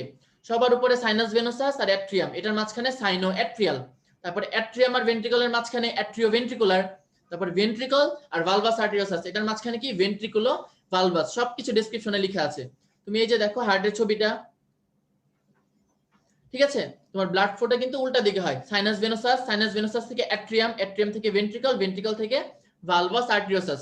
তাহলে এই যে সাইনাস ভেনোসাস আর অ্যাট্রিয়ামের মাঝখানে কি বললাম? সাইনো অ্যাট্রিয়াল। আচ্ছা, লাং ফিশে গ্যানার্ড থাকে, এটার জন্য টেনশনে মরে যাচ্ছ। আমি ভাই তো বললাম এগুলো বইয়ের মধ্যে লাইন, তোমার বইয়ে তো ভুল থাকে না। এই যে অ্যালভিওলাই আর লোবিওল দুইটাই ফুসফুসের কার্যকরী একক দেওয়া, তাহলে এগুলো কার্যকরী একক কেন দেওয়া? এগুলো ভুল দেওয়া। মানে অ্যালভিওলাই হচ্ছে অ্যাকচুয়ালি কার্যকরী একক, তাহলে এই যে লোবিওল দেওয়া, এরকম ভুল ইনফরমেশন থাকে। লাংফিশের গ্যানোয়েডের জন্য এত টেনশন করার কোনো দরকার নাই, তুমি জাস্ট বইয়ের লাইন ওয়াইজ কিন্তু আনসার করবা, ঠিক আছে? এটা আমি তো বলছি যে বইয়ের লাইন, এরকম অনেক আছে তোমাদের বইয়ে, দুই বইয়ের মধ্যে কন্ট্রাডিক্টরি কথাবার্তা এবং উল্টাপাল্টা ভুল জিনিস অনেক কিছু দেওয়া। তো এগুলা এগুলো ফ্যাক্ট না, তোমাকে আলাদা করে মনে রাখতে হবে। এখন বইয়ে যেটা আছে অ্যাডমিশন টেস্টের জন্য সেটাই হচ্ছে চিরন্তন সত্য, তোমার কিছুই করার নাই কিন্তু। আচ্ছা, তাহলে এই যে সাইনোঅ্যাট্রিয়াল, অ্যাট্রিওভেন্ট্রিকুলার আর ভেন্ট্রিকুলোভালভাস সিরিয়ালি মনে রাখবা। আরেকটা যেটা হয়, এই যে দেখো ওর হার্ট এখানে কি কালার করা, ব্লু কালার না? এই ব্লু কালার করার কারণ কি? রুই মাছের হৃৎপিণ্ড দিয়ে শুধুমাত্র কার্বন ডাইঅক্সাইড যুক্ত রক্ত যায়। রুই মাছের হৃৎপিণ্ড দিয়ে কি হয়? শুধুমাত্র কার্বন ডাইঅক্সাইড সমৃদ্ধ রক্ত যায়। এই জন্য কি বলা হয়? ভেনাস হার্ট বা শিরা হৃৎপিণ্ড। অনেক অনেক ইম্পর্টেন্ট, একদম 5 স্টার ইম্পর্টেন্ট একটা প্রশ্ন। রুই মাছের হৃৎপিণ্ডকে কি বলা হয়? উত্তর হচ্ছে ভেনাস হার্ট বা শিরা হৃৎপিণ্ড বলা হয়। আর ওর হৃৎপিণ্ডটা কি এক চক্র। কেন এক চক্র? যেমন ওর ক্ষেত্রে কি একটা দিকেই ফ্লো হয়, আর মানুষের ক্ষেত্রে কি হইতো? একদিকে যাচ্ছে ফুসফুসে ডান ভেন্ট্রিকল থেকে, আর ওইদিকে কি হচ্ছে বাম ভেন্ট্রিকল থেকে পুরো বডিতে যাচ্ছে। তাহলে কি দুইটা সার্কিট চলতেছিল না? উপরের দিকে একটা সার্কিট, নিচে একটা সার্কিট। কিন্তু ওদের ক্ষেত্রে শুধুমাত্র একটাই চক্র হয়, জাস্ট একমুখী flow. Sinus venosus, atrium, ventricle এবং ভালভাস আর্টিরিওসাস, যেখান থেকে কোথায় যাবে? ফুলকায় যাবে। তাহলে এই যে দেখো রক্তের গতিপথ, এটা মুখস্থ করতে হবে। রক্তের গতিপথ দেখো, সাইনাস ভেনোসাস, অ্যাট্রিয়াম, ভেন্ট্রিকল, ভালভাস আর্টিরিওসাস, লাস্টে ফুলকা। জাস্ট তুমি এই গতিপথ মুখস্থ করলে কিন্তু তোমার কপাটিকা গুলো মুখস্থ হয়ে যায়, তাই না? এই যে সাইনোঅ্যাট্রিয়াল, অ্যাট্রিওভেন্ট্রিকুলার, তারপর ভেন্ট্রিকুলোভালভাস, তাই না? আচ্ছা ঠিক আছে, নেক্সট আমরা চলে আসি কোথায়? রুই মাছের ধমনী তন্ত্র। আমরা হৃৎপিণ্ড, রক্ত সংবহন তন্ত্রের অংশ কি কি পড়ছি? হৃৎপিণ্ড, ধমনী, শিরা আর হচ্ছে কোষিক জালিকা। কোষিক জালিকা তো থাকবেই ধমনী শিরার সাথে। তোমার কি জানতে হবে? ধমনী। এখন ধমনী তন্ত্র দেখো এখানে কি লিখে রেখেছি, 4 জোড়া। এটা কিন্তু আবার 4 লিখছি বলতে এই যে পাশে কিন্তু জোড়া বাংলায় লিখা, এটা আবার ভাইবো না যে 8 জোড়া লিখছি। তাহলে ধমনী তন্ত্রের পাশে কি লিখবা? 4 জোড়া। সবাই হচ্ছে প্লিজ এটা কি লিখে নাও, 4 জোড়া, দরকার হলে বাংলায় লিখে নাও। এই 4 জোড়া মানে কি? রুই মাছের ধমনীতন্ত্রের দুইটা অংশ, একটা অন্তর্বাহী একটা বহির্বাহী, দুইটাই হচ্ছে 4 জোড়া করে থাকে। অন্তর্বাহী বহির্বাহী দুইটাই কি বললাম? 4 জোড়া করে থাকে। অন্তর্বাহী মানে এফারেন্ট, তোমরা বৃক্ক চ্যাপ্টারে পড়েছো না? গ্লোমেরুলাসে এফারেন্ট আর্টেরিওল, ইফারেন্ট আর্টেরিওল। তাহলে অন্তর্বাহী মানে কি? এফারেন্ট, তাহলে কোথাও মানে এফারেন্ট এফেকশন কোথাও নিয়ে যাচ্ছে। আর বহির্বাহী মানে কি? ইফারেন্ট মানে দূরে নিয়ে যাচ্ছে, ঠিক আছে? ইফেকশন, ওখানে এফেকশন মানে কাছাকাছি। তাহলে খেয়াল রাখতে হবে অন্তর্বাহী ধমনী কোনগুলা? যারা হচ্ছে এই যে দেখো ফুলকায় যারা রক্ত নিয়ে যায় তারা হচ্ছে অন্তর্বাহী। আর তোমার ফুলকা থেকে যারা দূরে রক্ত নিয়ে যায়, দেখো ফুলকা থেকে যারা ডরসাল অ্যাওর্টাতে বাহিত হয়, অর্থাৎ সেগুলো হচ্ছে বহির্বাহী। তার মানে ফুলকায় যাবে যেগুলো সেগুলো হচ্ছে অন্তর্বাহী, আর ফুলকা থেকে দূরে যাবে যেগুলা সেগুলো কি? সেগুলো হচ্ছে বহির্বাহী। তাহলে এই কথাটা মনে রাখতে হবে। এই যে দেখো অন্তর্বাহী মোট 4 জোড়া, এটা দেওয়া আছে। তারপর আছে তোমার বহির্বাহী ব্রাঙ্কিয়াল ধমনী, 4 জোড়া করে, 8 জোড়া না। তুমি জাস্ট এটা খেয়াল রাখো, তোমার যদি পরীক্ষায় প্রশ্ন আসে ইন্ডিভিজুয়াল প্রশ্ন দিবে অন্তর্বাহী ব্রাঙ্কিয়াল ধমনী কয় জোড়া, উত্তর হচ্ছে 4 জোড়া। বা যদি বলে যে কয়টি, উত্তর হবে 8টি। তারপর প্রশ্ন দিবে বহির্বাহী ব্রাঙ্কিয়াল ধমনী কয় জোড়া, উত্তর হবে 4 জোড়া। যদি বলে কয়টি, উত্তর হবে কি 8টি। ক্লিয়ার? নেক্সট দেখো তোমার বহির্বাহী ব্রাঙ্কিয়াল ধমনী কি মনে রাখতে হবে? এখানে অনেকগুলা লাইন আমি দাগাই দিছি, তো এইগুলো হচ্ছে আমরা একটা টেবিলে পড়বো। তো টেবিলে যাওয়ার আগে একটা ওয়ার্ড কথা বলতে চাই, সেটা হচ্ছে দেখো সার্কিউলাস সেফালিকাস। সার্কিউলাস সেফালিকাস কি? এটা এটা হচ্ছে একটা ধমনী বলয়। এই যে দেখো ক্যারোটিড ধমনী, আর এদিকে আছে তোমার এই যে ল্যাটারাল অ্যাওর্টা, ঠিক আছে? এই ক্যারোটিড ধমনী আর ল্যাটারাল অ্যাওর্টা মিলে কি তৈরি করতেছে? গলবিল অঞ্চলে একটা ধমনী বলয়, এটাকে বলা হয় সার্কিউলাস সেফালিকাস। এই যে দেখো ল্যাটারাল অ্যাওর্টা ও ক্যারোটিড ধমনী মিলে কোথায়? গলবিল অঞ্চলে। গলবিলে একটা স্টার মার্ক দাও, তোমরা তোমাদের বইয়ের মধ্যে গলবিলে একটা স্টার মার্ক দাও যে ক্যারোটিড ধমনী এবং ল্যাটারাল অ্যাওর্টা এই দুইটা মিলে গলবিল অঞ্চলে একটা ডিম্বাকার ধমনী বলয় তৈরি করে। নাম কি এটার? সার্কিউলাস সেফালিকাস।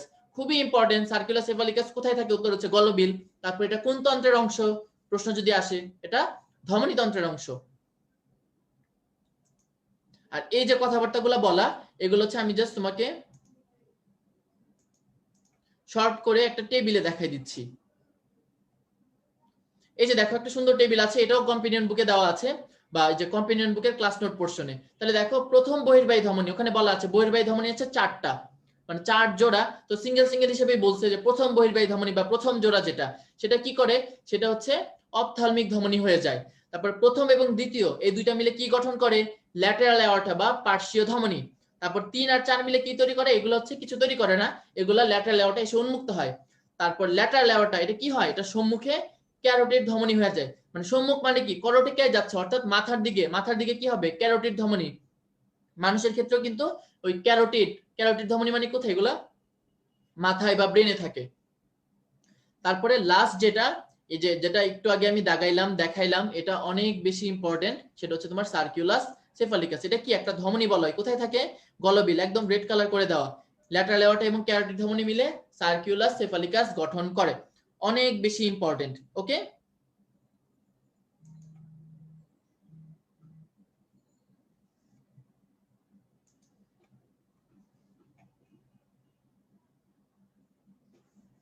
আচ্ছা এবার দেখো তোমার আরেকটা পার্ট আছে ডরসাল অ্যাওর্টা। তো রুই মাছের ধমনী তন্ত্র, এখানে অনেকগুলো ধমনীর নাম দেওয়া আছে। টোটাল তোমাদের বইয়ে 6টা ধমনীর নাম পাবা। এই কোন ধমনী কোথায় রক্ত সরবরাহ করে, খুবই ইম্পর্টেন্ট, কোন ধমনী কোথায় রক্ত সরবরাহ করে। তাহলে একটু বইয়ে দেখো। সবার আগে আছে সাবক্লেভিয়ান ধমনী।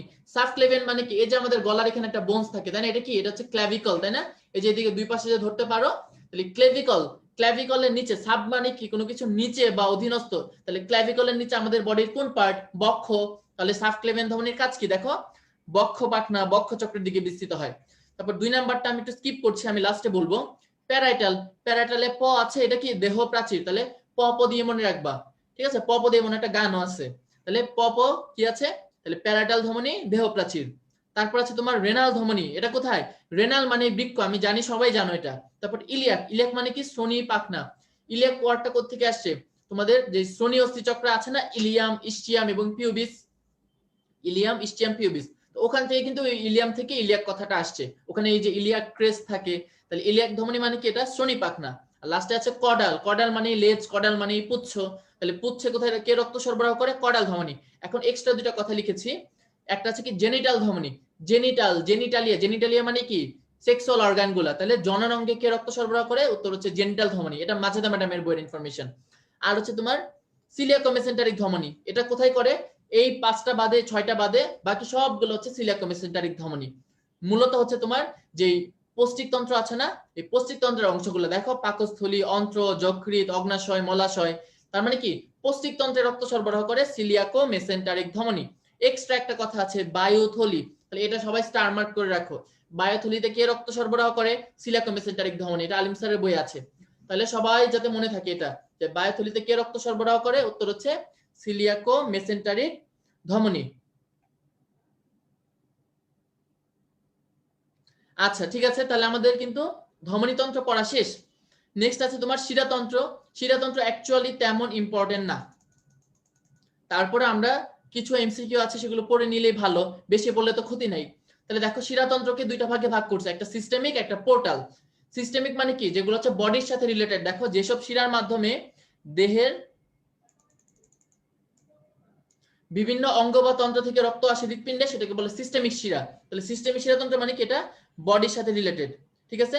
আচ্ছা, এই ধমনীর সংখ্যা নিয়ে তোমরা একটা প্রশ্ন করো, যে যে ধমনী কয়টা বা কি, ধমনী স্পেসিফিক কিছু না, অনেক অনেক ধমনী আছে, জাস্ট তোমার এখানে কিছু জিনিস মেনশন করছে। সো এরকম কোনো প্রশ্ন পরীক্ষায় আসবে না যে রুই মাছের ধমনী কয়টা, 6টা, 7টা, 8টা, এগুলো কিছু আসবে না, ঠিক আছে, ধমনীর কোনো সংখ্যা আসবে না। ওকে, আচ্ছা তাহলে দেখো সিস্টেমিক শিরা কি পড়তে হবে, সিস্টেমিক শিরাতন্ত্র কি কি নিয়ে গঠিত, তিনটা জিনিস। তিনটা জিনিস হচ্ছে কি তোমার, যে একজোড়া সম্মুখ কার্ডিনাল, একজোড়া পশ্চাৎ কার্ডিনাল, আর হচ্ছে একজোড়া জুগুলার শিরা, এই তিনটা মিলে তোমার সিস্টেমিক শিরাতন্ত্র গঠন করে। তাহলে সিস্টেমিক শিরাতন্ত্র কে কে গঠন করে, একজোড়া সম্মুখ কার্ডিনাল, একজোড়া পশ্চাৎ কার্ডিনাল, আরেকটা হচ্ছে কি একজোড়া জুগুলার শিরা। ওকে, তাহলে প্রশ্ন দিবে নিচের কোনটি সিস্টেমিক শিরাতন্ত্রের অংশ নয়, এই তিনটা দিয়ে এক্সট্রা কিছু একটা দিয়ে দিবে। তারপরে দেখো তোমার ডাক্টাস কুভিয়ে বলতে একটা কথা আছে, সম্মুখ কার্ডিনাল শিরা এবং জুগুলার শিরা, একটা ডাক্টাস কুভিয়ে, ঠিক আছে, ডাক্টাস কুভিয়ে ছবিতে দেখাবো, তো এখানে হচ্ছে উন্মুক্ত হয়, এখান থেকে একটা প্রশ্ন আসে, ডাক্টাস কুভিয়ে কোন তন্ত্রের অংশ, উত্তর কি হবে, উত্তর হবে শিরাতন্ত্রের অংশ। যদি প্রশ্ন দেয় ডাক্টাস কুভিয়ে কোন তন্ত্রের অংশ, কি হবে উত্তর, শিরাতন্ত্রের অংশ। আর এখানে আছে দেখো লাস্ট, যে পশ্চাৎ কার্ডিনাল শিরা কার থেকে রক্ত সংগ্রহ করে, উত্তর হচ্ছে 3টা জায়গা থেকে, সেগমেন্টাল, রেনাল এবং জেনিটাল। এটা কি দিয়ে মনে রাখবা, আমি পড়তাম হচ্ছে এটা সজারু দিয়ে,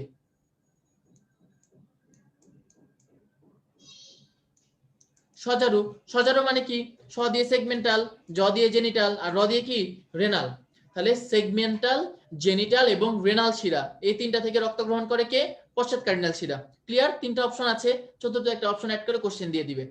আর লাস্ট একটা কথা বলা এখানে, সেটা হচ্ছে তোমার ডান এবং বাম পশ্চাৎ কার্ডিনাল শিরা কি হয়, কতগুলো অনুপ্রস্থ শিরা দ্বারা যুক্ত। তাহলে এই যে দেখো তোমার জুগুলার শিরা, সম্মুখ কার্ডিনাল শিরা কোথায় উন্মুক্ত হয়, ডাক্টাস কুভিয়ে। ডাক্টাস কুভিয়ে শিরাতন্ত্রের একটা পার্ট, যেটা আলটিমেটলি পরে হার্টের সাইনাস ভেনাসাসে উন্মুক্ত হয়। আর অনুপ্রস্থ অ্যানাস্টোমোসিস মানে কি, এই যে তুমি দেখো বাম এবং পশ্চাৎ যে কার্ডিনাল শিরা, এগুলো কি হয়, যে মাঝখানে যে যুক্ত থাকে, এই যে ডান পশ্চাৎ কার্ডিনাল, বাম পশ্চাৎ কার্ডিনাল, এগুলো কি হয়, যে মাঝখানে কিছু কানেকশন থাকে তাদের, এই কানেকশন গুলোকে বলা হয় অনুপ্রস্থ অ্যানাস্টোমোসিস। অনুপ্রস্থ অ্যানাস্টোমোসিস, ওকে। আর পোর্টাল শিরাতন্ত্র থেকে কিছু পড়তে হবে না তেমন। পোর্টাল শিরাতন্ত্র মানে কি, যেখানে তোমার দুইটা কোষিক জালিকা থাকবে, মানে কোষিক জালিকা থেকে যেটা উৎপন্ন হয়ে অন্য একটা অঙ্গে গিয়ে আবার কোষিক জালিকা হবে, সেটাকে বলে পোর্টাল তন্ত্র। এই পোর্টাল তন্ত্র মাছে থাকে দুইটাই। আর মানুষে কোনটা থাকে, তোমরা আমাকে কমেন্টে জানাও, ঠিক আছে। মানুষে কোনটা থাকে, মানুষে কি হেপাটিক থাকে নাকি রেনাল থাকে, মানুষে তো একটা থাকে শুধুমাত্র, কোনটা থাকে আমাকে জানাও তোমরা।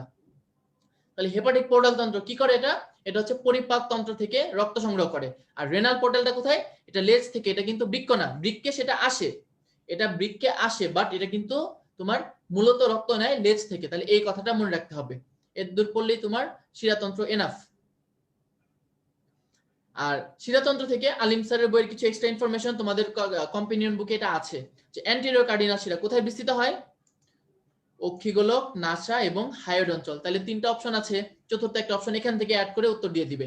এটা আলিম স্যারের বইয়ে অনেক কমপ্লেক্স করে দাও, তোমরা কম্পেনিয়ন বুকের টেবিলটা থেকে পড়বা, ঠিক আছে। হ্যাঁ, তোমাদের উত্তর সঠিক, হেপাটিক। হেপাটিক পোর্টাল শিরা হচ্ছে মানুষে থাকে শুধুমাত্র, হেপাটিক পোর্টাল তন্ত্রটা। আচ্ছা, তারপরে দেখো এই যে রেনাল পোর্টাল, একটু আগে পড়াইলাম কি, লেজ থেকে রক্ত নেয়। তাহলে পস্টেরিয়র কার্ডিনাল এবং রেনাল পোর্টাল দুইটা একসাথে লেজ থেকে রক্ত নেয়। তারপর হেপাটিক মানে পৌষ্টিক তন্ত্র, এটা উপরে ছিল আজমল স্যারের বইয়ে। তারপর হেপাটিক শিরা, হেপাটিক শিরা মানে কি, হেপাটিক মানে হচ্ছে যকৃৎ। তাহলে যদি বলে হেপাটিক পোর্টাল তন্ত্র, উত্তর হবে পৌষ্টিক তন্ত্র। আর যদি বলে হেপাটিক শিরা, উত্তর কি হবে, উত্তর হবে যকৃত। তারপর সাবক্লেভিয়ান শিরা, এটা কোথায়, বক্ষ। অলরেডি বলা হয়েছে সাবক্লেভিয়ান, ক্ল্যাভিকুলার নিচে বক্ষ, এজন্য হচ্ছে সাবক্লেভিয়ান। আর লাস্টে আছে তোমার ইনফেরিয়র জুগুলার শিরা, এটা কোথা থেকে, নিম্ন চোয়াল এবং ফুলকা। নামই ইনফেরিয়র, ইনফেরিয়র মানে কি, কোনো কিছুর নিচে, তাহলে এই যে নিম্ন চোয়াল, আর এক্সট্রা মুখস্থ রাখতে হবে ফুলকা। তাহলে সবাই যাতে এটা মুখস্থ থাকে, ওকে। সবচেয়ে বেশি ইম্পর্টেন্ট হচ্ছে অ্যান্টেরিয়র কার্ডিনাল আর হচ্ছে তোমার ইনফেরিয়র জুগুলার, এগুলা মুখস্থ রাখবা, ঠিক আছে। তাহলে এগুলা একটু মুখস্থ রাখতে হবে, ওকে। আচ্ছা, নেক্সট আমরা চলে আসি শিরাতন্ত্রের পরে আমাদের নেক্সট পার্ট হচ্ছে রুই মাছের শ্বসন তন্ত্র। খেয়াল করো, শ্বসন তন্ত্র থেকে কি পড়তে হবে, রুই মাছের প্রধান শ্বসন অঙ্গ কি, উত্তর হচ্ছে ফুলকা। কয় জোড়া থাকে, 4 জোড়া, একদম ক্লিয়ার কাট। যদি বলে কয় জোড়া, উত্তর হচ্ছে 4 জোড়া। কিন্তু যদি বলে কয়টি, উত্তর হবে 8টি। সো অপশন খেয়াল করবা, কি চাইছে তোমার, 4 জোড়া মানে জোড়ায় চাইছে নাকি কয়টি চাইছে, সংখ্যা চাইছে। তাহলে ফুলকা থাকে 4 জোড়া। আর দুইটা জিনিস লিখে নাও, দেখো ফুলকা আর্চ, ফুলকা ছিদ্র, এগুলো কি লিখবা, 5 জোড়া। তাহলে ফুলকা আর্চ এবং ফুলকা ছিদ্র কয় জোড়া করে থাকে, উত্তর হবে 5 জোড়া, ঠিক আছে। আচ্ছা, কম্পিউটার বুকের টেবিলটাও, কম্পিউটার বুকে সব আছে, এখানে যা আছে সবকিছু কম্পিউটার বুকে দাও। তাহলে তোমার দেখো ফুলকা আর্চ এবং ফুলকা ছিদ্র, ফুলকা আর্চ ফুলকা ছিদ্র কয় জোড়া, 5 জোড়া। এই যে জোড়াটা কাটা পড়ছে ছবি তোলার কারণে, বইয়ের পেজ তো একটু বাঁকা দেখছো না, এই জন্য। তাহলে ফুলকা, যদি বলে ফুলকা কয়টা, উত্তর হচ্ছে 4 জোড়া। কিন্তু যদি বলে ফুলকা আর্চ এবং ফুলকা ছিদ্র, উত্তর কি হবে, 5 জোড়া। সবাই একটু লিখে নাও। অর্থাৎ এক পাশে তোমার চিন্তা করো, ওর মাথাটা কি, এই পাশে ফুলকা, ওই পাশে ফুলকা, তাহলে এক পাশে 4টা ফুলকা থাকে, এক পাশে 5টা করে ফুলকা ছিদ্র বা ফুলকা আর্চ থাকে, আর দুই পাশ মিলে হচ্ছে 10টা। তাহলে এই কথাটা খেয়াল রাখবা, তোমার অপশন কি দেয়, ঠিক আছে, যে এক পাশে বা প্রতি পাশে বলছে নাকি হচ্ছে রুই মাছের ফুলকা আর্চের সংখ্যা কত বলছে, ওকে। আচ্ছা, তারপর এখান থেকে পড়তে হবে ব্রাঙ্কিওস্টেগাল ঝিল্লি। আমরা একটু আগেই পড়ছিলাম যে ব্রাঙ্কিওস্টেগাল ঝিল্লিটা কি, এটা হচ্ছে তোমার যে ফুলকা প্রকোষ্ঠের ছিদ্রটা ছিল ওটাকে আবদ্ধ করে রাখে। এটার কাজ কি, এই ঝিল্লিটা হচ্ছে গিয়ে শ্বাস পানিকে আবদ্ধ করে রাখে। এই যে ফুসফুসের মানে ফুলকার ভিতর পানি ঢুকে, এই পানিটাকে সে আবদ্ধ করে রাখে। তার মানে কি, অনেকক্ষণ পানিটা থাকে যাতে ফুলকাগুলা পানি থেকে অক্সিজেন নিতে পারে। এই জন্য ব্রাঙ্কিওস্টেগাল ঝিল্লি কি করে, এটা শ্বাস পানিকে আবদ্ধ করে মাছকে শ্বসনে সাহায্য করে, ওকে। আচ্ছা, তারপরে এই যে ফুলকাগুলা দেখো, এগুলো কিসের মতো দেখতে, এই যে একদম চিরুনির মতো, তাই না। এই জন্য দেখো একটা কথা বলছে, ফুলকা ফিলামেন্ট গুলো চিরুনির মতো সজ্জিত থাকে বলে রুই মাছের ফুলকাকে কি বলে, টিনিডিয়া। ফুলকা ফিলামেন্ট গুলা চিরুনির দাঁতের মতো সজ্জিত বলে রুই মাছের ফুলকাকে কি বলে, টিনিডিয়া। আমরা ঘাসফড়িং এর মধ্যেও তোমার টিনিডিয়া পড়ছিলাম, মনে আছে ঘাসফড়িং এর টিনিডিয়া কি, তোমরা একটু লিখে জানাও তো আমাকে কমেন্টে, তোমাদের মনে আছে কিনা যে ঘাসফড়িং এর টিনিডিয়া কি ছিল।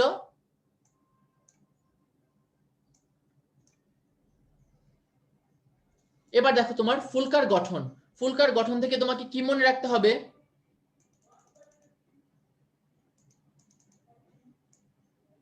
ফুলকার গঠন থেকে কি খেয়াল রাখতে হবে? রুই মাছের একটা ফুলকা কিসের মতো? সুতার মতো। এই যে তুমি ছবিটা একটু দেখো, এগুলো কি সব সুতার মতো। তুমি এই যে বাসায় মাছ আনলে একদম প্র্যাকটিক্যালেও দেখে নিতে পারো। তাহলে তোমার রুই মাছের একটা ফুলকা কিসের মতো? সুতার মতো। এবং একটা সম্পূর্ণ ফুলকাকে বলে হোলোব্রাঙ্ক। কি বলে? একটা সম্পূর্ণ ফুলকাকে হোলোব্রাঙ্ক বা পূর্ণ ফুলকা। এই যে দেখো, একটা সম্পূর্ণ বা পূর্ণ ফুলকা, এটাকে কি বলে? হোলোব্রাঙ্ক। হোলোব্রাঙ্ক কেন বলতেছে? কারণ এটার দুইটা হাফ থাকে, প্রত্যেকটা হাফ আবার কি সেম, মানে দ্বিপার্শ্বীয় প্রতিসম টাইপ। এই যে খেয়াল করো, এই যে মাঝখান থেকে যদি ভাগ করো, দুইটা ভাগ হয়ে যায় না? তাহলে রুই মাছের একটা পূর্ণাঙ্গ ফুলকাকে কি বলা হয়? উত্তর হচ্ছে হোলোব্রাঙ্ক। আর একটা হাফকে কি বলা হয়? উত্তর হচ্ছে হেমিব্রাঙ্ক। এই হেমিব্রাঙ্ক নিয়ে আলিম স্যারের বইয়ে একটা কথা বলা আছে। ওকে, ট্রাকিয়াকে চুপচে মানে বা ইয়েতে, ঠিক আছে, রুই মাছের টিনিডা থাকে কি ট্রাকিয়া কখনো চুপচে যায় না। থ্যাংক ইউ সো মাচ, তোমরা তো খুব ভালো মনে আছে খাস পড়ি। আচ্ছা, তাহলে দেখো নেক্সট কি আছে? হেমিব্রাঙ্ক। হেমিব্রাঙ্কের আরেক নাম হচ্ছে ডেমিব্রাঙ্ক। আলিম স্যারের বইয়ে কি বলা? হেমিব্রাঙ্কের আরেক নাম ডেমিব্রাঙ্ক। তাহলে একটা অর্ধফুলকাকে কি বলে? হেমিব্রাঙ্ক বা ডেমিব্রাঙ্ক। সেমিব্রাঙ্ক না কিন্তু, ডেমিব্রাঙ্ক। তোমরা সবাই একটু লিখে নাও এটা, এই কথাটা হেমিব্রাঙ্কের এখানে টান দিয়ে লিখে নাও, ডেমিব্রাঙ্ক। ডয়কার ডে মরশিকার মি, ডেমিব্রাঙ্ক। ওকে, তাহলে এই কথাটা মনে থাকে যাতে। তারপর প্রত্যেক হেমিব্রাঙ্ক কি করে? এক সারি ফুলকা সূত্র নিয়ে গঠিত। এই যে দেখো, একটা হেমিব্রাঙ্কে কি থাকে? এরকম এক সারি করে ফুলকা সূত্র বা ফুলকা ল্যামিল থাকে। তাহলে প্রত্যেক হেমিব্রাঙ্ক কি দিয়ে গঠিত? এক সারি ফুলকা সূত্র বা ফুলকা ল্যামেলি দিয়ে গঠিত। তাহলে প্রত্যেক হেমিব্রাঙ্ক কি দিয়ে গঠিত? এক সারি ফুলকা সূত্র বা ল্যামেলি। তাহলে একটা হেমিব্রাঙ্কে এক সারি, তাহলে একটা হোলোব্রাঙ্কে কয় সারি হবে? দুই সারি। একটু অনুধাবনমূলক ক্রিয়েটিভ প্রশ্ন। তাহলে তোমার একটা হেমিব্রাঙ্ক এক সারি, আরেকটা কি যদি হোলোব্রাঙ্ক বলে সেটা হবে তোমার দুই সারি। ওকে, তারপরে দেখো কি বলছে, এই যে ফুলকা সূত্র। ফুলকা সূত্রের অনেকগুলা নাম আছে, ফুলকা সূত্র বা ফুলকা ল্যামেলা। তাহলে ফুলকা সূত্র, ফুলকা ল্যামেলা, বা এই যে দেখো গিল ফিলামেন্ট। ফুলকাকে ইংলিশে কি বলা হয়? গিল্ড বলা হয়। ফুলকাকে ইংলিশে বলা হয় গিল ফিলামেন্ট। তাহলে এই ওয়ার্ডগুলো মনে রাখবা, ফুলকা সূত্র, ফুলকা ল্যামেলা বা গিল ফিলামেন্ট, সব একই ওয়ার্ড। তারপরে দেখো দুইটা ওয়ার্ড, একটা হচ্ছে ফুলকা আর্চ, আরেকটা হচ্ছে ফুলকা ব্রেকার। কি এটা? এই যে দেখো রুই মাছের যে ফুলকা সূত্রগুলা, রুই মাছের ফুলকা সূত্রগুলা কোথায় অবলম্বিত হয়? এই যে বেগুনি কালারটা দেখো, এই পার্পল কালারটা, কি এটা? রুই মাছের প্রত্যেকটি ফুলকা এক একটি ফুলকা আর্চে অবলম্বিত। তাহলে রুই মাছের ফুলকা গুলা কি ধারণ করে? ফুলকা আর্চ। এই যে এই ছবিতেও যদি দেখো, এটা হচ্ছে ফুলকা আর্চ, এগুলো হচ্ছে সব ফুলকা। তাহলে রুই মাছের প্রত্যেকটি ফুলকা এক একটি ফুলকা আর্চে অবলম্বিত। দেখো ফুলকা আর্চটা কেমন? এটা অস্থি দ্বারা তৈরি। এই যে আর্চের মধ্যে অ আছে, তাহলে অস্থির মধ্যেও অ আছে, তাহলে অস্থিময় আর্চ। আর কি বলছে? রুই মাছের আর্চের অন্ত কিনারা প্রসারিত হয়ে কি গঠন করে? কাঁটাযুক্ত ফুলকা রেখার। দেখো ফুলকা রেখার ক আছে, এটা কি? এটা হচ্ছে কাঁটাযুক্ত। তাহলে ফুলকা রেখার কিসের মতো? ফুলকা রেখার হচ্ছে তোমার কাঁটা যুক্ত। ওকে, আচ্ছা, নেক্সট তুমি দেখো এই যে ফুলকা রেখার, ফুলকা রেখার থেকে কি পড়তে হবে? খেয়াল করো, রুই মাছের ফুলকা আর্চে কয়েকটা ভাঁজ তৈরি হয়। এই ভাঁজগুলোকে বলে গিল রেকার। গিল রেকার মানে ফুলকা রেকার। এই যে তোমার কাঁটাযুক্ত ফুলকা রেকার যেটা বলছে, এটাই হচ্ছে গিল রেকার। একই কথা, ফুলকার ইংলিশ গিল। তাহলে এগুলোর কাজ কি? এগুলো ফুলকা সমূহকে কঠিন বস্তুর ঘর্ষণ হতে রক্ষা করে। তাহলে এগুলো কি করে? ফুলকা সমূহকে কঠিন বস্তুর ঘর্ষণ হতে রক্ষা করে। তাহলে এই ওয়ার্ডটা মনে রাখতে হবে। ওকে, তাহলে ফুলকা রেকারের কাজ কি? এটা ফুলকাকে কঠিন বস্তুর ঘর্ষণ থেকে রক্ষা করে। আচ্ছা, তোমরা ফুলকা রন্ধ্র, ফুলকা ছিদ্র নিয়ে খুব টেনশনে। এই যে ক্লিয়ারলি মনে রাখো, ফুলকা রন্ধ্র এবং ফুলকা আর্চ। ফুলকা কয় জোড়া বললাম? 4 জোড়া। আর যদি বলে তোমার টোটাল কয়টা? 8টা, তাহলে 4 জোড়া বা 8টা। কিন্তু তোমার যদি বলে ফুলকা রন্ধ্র বা ফুলকা ছিদ্র আর হচ্ছে ফুলকা আর্চ, সেগুলো কি থাকে? এক পাশে 5টা, আরেক পাশে 5টা, তাহলে টোটাল কয়টা? টোটাল হচ্ছে 10টা। তাহলে প্রত্যেক পাশে 5টা করে, দুই পাশে 10টা। ক্লিয়ার? আচ্ছা, নেক্সট তুমি দেখো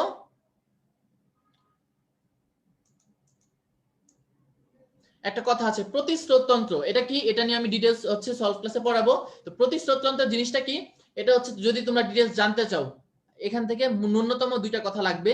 এই দুইটা কথা হচ্ছে কি তোমার প্রতিস্রোততন্ত্র কি করে? এটা রুই মাছের যে ফুলকার যে রক্তনালিকা গুলো আছে, এগুলোর মধ্যে পানি, এগুলো কি পানি স্রোত যদি ডান দিকে যায়, এগুলো বাম দিকে যাবে। তাহলে একটা বিপরীত দিকে ফ্লো হচ্ছে, একটা কলিশন হচ্ছে। এজন্য কি হবে? পানির প্রবাহটা স্লো হয়ে যাবে। এই স্লো হওয়ার কারণে কি হবে? বেশি বেশি পরিমাণ পানি থেকে অক্সিজেন গ্রহণ করতে পারবে। তাহলে কত পরিমাণ? 80%। তাহলে প্রতিস্রোততন্ত্রের মাধ্যমে কত পার্সেন্ট অক্সিজেন সরবরাহ নিশ্চিত হয়? 80%। তাহলে দুইটা প্রশ্ন, প্রতিস্রোততন্ত্রের মাধ্যমে কোন গ্যাস সরবরাহ নিশ্চিত হয়? অক্সিজেন। যদি বলে কত পার্সেন্ট, উত্তর হবে 80%। ওকে, আচ্ছা। তারপরে ফুলকা এবং ফুসফুসের পার্থক্য, এটা আমি কিছু বলবো না, এগুলো মনে চাইলে পড়ে নিবা। এগুলো অলরেডি তোমার ফুলকা পড়ানো হয়েছে, তুমি হচ্ছে ফুসফুস পড়ছো 5 নাম্বার চ্যাপ্টারে, জাস্ট এগুলো একটু কম্পারিজন করে নিবা, এটা বলার কিছু নাই। আমরা চলে আসি রুই মাছের বায়ুথলিতে। তাহলে বায়ুথলি থেকে কি মনে রাখতে হবে? খেয়াল করো, আজমল স্যারের বইয়ে কি বলা? বায়ুথলি মেরুদণ্ডের নিচে এবং পৌষ্টিক নালীর উপরে, কিন্তু আলিম স্যারের বইয়ে কি বলা? পৌষ্টিক নালী এবং বৃক্কের মাঝে। তার মানে পার্থক্যটা কই? ওই জায়গায় আজমল স্যারের বইয়ে বলছে মেরুদণ্ড, এখানে বলছে বৃক্ক। তাহলে খেয়াল করে অ্যান্সার করবা অপশনে কি আছে। তাহলে পৌষ্টিক নালী কি দুই জায়গাতেই কমন। এই কমন হওয়ার কারণ কি? কারণ এই পৌষ্টিক নালীর প্রাচীর থেকে তোমার বায়ুথলি উৎপন্ন হয়। ঠিক আছে, প্রত্যেকটা জিনিস কম্পোনেন্ট বুকে আছে, এভরিথিং। তাহলে তোমার কি বললাম? পৌষ্টিক নালীর প্রাচীর থেকে বায়ুথলি উৎপন্ন হয়। এখন বায়ুথলিতে গ্যাস থাকে, 3 ধরনের গ্যাস। কি কি? সি, এন এবং ও। তাহলে বায়ুথলিতে 3 ধরনের গ্যাস থাকে, কিভাবে মনে রাখবা? সিএনও দিয়ে। সিএনও মানে কি? সি দিয়ে কার্বন ডাই অক্সাইড, এন দিয়ে নাইট্রোজেন, ও দিয়ে হচ্ছে অক্সিজেন। এই যে দেখো, অক্সিজেন, নাইট্রোজেন আর হচ্ছে তোমার কার্বন ডাই অক্সাইড। তাহলে বায়ুথলিতে কয় ধরনের গ্যাস থাকে? উত্তর হবে 3 ধরনের গ্যাস। বায়ুথলিতে 3 ধরনের গ্যাস থাকে, অক্সিজেন, নাইট্রোজেন এবং কার্বন ডাই অক্সাইড। ওকে, সিএনও। কিন্তু বেশি কোনটা থাকে? বেশিটা থাকে হচ্ছে তোমার অক্সিজেন। তাহলে বেশি কোনটা থাকে? উত্তর হচ্ছে অক্সিজেন। তুমি যদি বলতে পারো নরমালি কি হয়, আমরা বায়ু বা বাতাস, বাতাস বলতে আমরা কি বুঝি? বাতাস বলতে আমরা বুঝি অক্সিজেনের কথা, ঠিক আছে? যদিও বাতাস বললে বাতাসের কম্পোজিশনে নাইট্রোজেন 78%, কিন্তু আমরা বাতাস বললে মূলত কি বোঝাই? যে আমরা বাতাস খাইতেছি, কি নিচ্ছি? অক্সিজেন নিচ্ছি। তাহলে সবচেয়ে বেশি কোনটা থাকে? উত্তর হচ্ছে অক্সিজেন। তাহলে খেয়াল রাখবা এটা। তারপরে দেখো কি বলেছে তোমার, এই যে বায়ুথলি, এই বায়ুথলির মধ্যে থাকে হচ্ছে 2টা প্রকোষ্ঠ। তাহলে বায়ুথলি দেখো, সম্মুখস্থ ছোট এবং পিছনের বড় প্রকোষ্ঠে বিভক্ত। 2টা প্রকোষ্ঠের মাঝখানে একটা খাঁজ, ওখানে কি থাকে? একটা নালী থাকে। যে দেখো, সম্মুখ প্রকোষ্ঠের এখানে একটা নালী থাকে, কি সেটা? এই নালীকে বলা হয় নিউমেটিক নালী। এই নিউমেটিক নালী 2 জায়গায় সংযুক্ত থাকে, এক জায়গায় হচ্ছে অন্য নালীর সাথে, আরেক জায়গায় হচ্ছে অন্তঃকর্ণের ওয়েবেরিয়ান ওসিকল। এখন ওসিকল মানে কি? তোমার বোনস, বোনস মানে বোনসের হচ্ছে ছোট ছোট ভার্সন, ঠিক আছে? ছোট ছোট অস্থিকে বলা হয় ওসিকল। ওকে, তাহলে এই যে নিউমেটিক নালী, এটা কি থাকে? একদিকে অন্য নালীর সাথে সংযুক্ত, আর আরেক দিকে হচ্ছে তোমার অন্তঃকর্ণের ওয়েবেরিয়ান ওসিকলের সাথে। কোথার সাথে বললাম? অন্তঃকর্ণের ওয়েবেরিয়ান ওসিকলের সাথে সংযুক্ত। তাহলে সবার যাতে এটা মুখস্থ থাকে, নিউমেটিক নালী কই সংযুক্ত? অন্য নালী এবং অন্তঃকর্ণের ওয়েবেরিয়ান ওসিকল। তারপর প্রাচীরের 2টা স্তর থাকে, এগুলো একটু দেখবা। যে কি? বাইরে যোজক টিস্যু নির্মিত, টিউনিকা এক্সটার্না। এক্সটার্না মানে কি? এক্স মানে হচ্ছে কি? বাইরে, তাই না? কোনো কিছুর এক্সটার্না মানে বাইরে। আর ইন্টারনা মানে কি? ইন্টারনাল, অর্থাৎ ভিতরে। তাহলে ভিতরের স্তরটা হচ্ছে টিউনিকা ইন্টারনা। আর যেটা মনে রাখতে হবে, বায়ুথলির মধ্যে গ্যাস গ্রন্থি থাকে, লাল বর্ণের গ্যাস গ্রন্থি। এটাকে কি বলা হয়? এটার মধ্যে কিছু কৈশিক জালিকা থাকে, কৈশিক জালিকাকে বলা হয় তোমার রেটিয়া মিরাবিলিয়া। তাহলে বায়ুথলির মধ্যে কি থাকে? লাল রঙের গ্যাস গ্রন্থি। এই গ্যাস গ্রন্থির মধ্যে কিছু কৈশিক নালী থাকে, কৈশিক নালীকে বলা হয় রেটিয়া মিরাবিলিয়া। তাহলে যদি প্রশ্ন দিই আমি, রেটিয়া মিরাবিলিয়া কি? উত্তর দিবা কৈশিক নালী। ক্লিয়ার?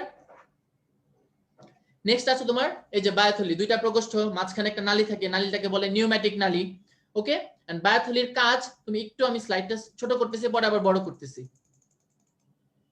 দেখো, বায়ুথলির কাজ আজমল স্যারের বইয়ে 6টা কাজ দেওয়া, আর আলিম স্যারের বইয়ে অতিরিক্ত কিছু কাজ দেওয়া। আলিম স্যার এবং মাজেদা ম্যাডামের বইয়ে 6টা কাজ। তাহলে এই সবগুলা কাজ আমরা একটা ছন্দের মাধ্যমে পড়বো। ছন্দটা কি? ছন্দটা হচ্ছে তোমার আপোষ। আপোষের আর নিচে দেখো কি লিখে রাখছি? 2, 3, 6, যেগুলা রেড কালার মার্ক করা। আপোষের আর নিচে রেড কালার দেখো 2, 3, 6। 2, 3, 6 মানে কি? দেখো 2 নম্বরে এই পয়েন্টগুলো জাস্ট দাগ দাও। তোমরা ছন্দটা লিখে নিতে পারো, সাথে হচ্ছে তোমরা ছন্দ লিখে নিচে নাম্বারিং করো। আর এই যে দেখো 2 নম্বরে কি বলা? অনেক কথাবার্তা বলা, বাট সামারি কি? আপেক্ষিক গুরুত্ব নিয়ন্ত্রণ। 3 নাম্বার সেম, কি বলা? আপেক্ষিক গুরুত্ব নিয়ন্ত্রণ। আর 6 নম্বরে কি বলা? এটা অক্সিজেনের ভান্ডার। তাহলে আদি হচ্ছে 3টা, 2, 3, 6, আপেক্ষিক গুরুত্ব নিয়ন্ত্রণ, তারপর তোমার অক্সিজেনের ভান্ডার, এই 2টা ওয়ার্ড। হ্যাঁ, তারপর প দিয়ে দেখো কি লিখে রাখছি? 1। দেখো কি বলছে? বায়ুথলিকে প্লাবতা রক্ষাকারী অঙ্গ বলে। তাহলে রুই মাছের প্লাবতা রক্ষাকারী অঙ্গ কি? উত্তর হচ্ছে বায়ুথলি। ওকে, তারপর আছে তোমার স, স দিয়ে 2টা, কি সেগুলা? দেখো, শব্দ উৎপাদন এবং শব্দ গ্রহণ। তার মানে কি? 4 এবং 5, শব্দ উৎপাদন, শব্দ গ্রহণ। তাহলে এগুলা গেল আমার আজমল স্যারের পড়া। আমার এক্সট্রা কিছু পড়া আছে, সেগুলো কি? সেগুলো হচ্ছে তোমার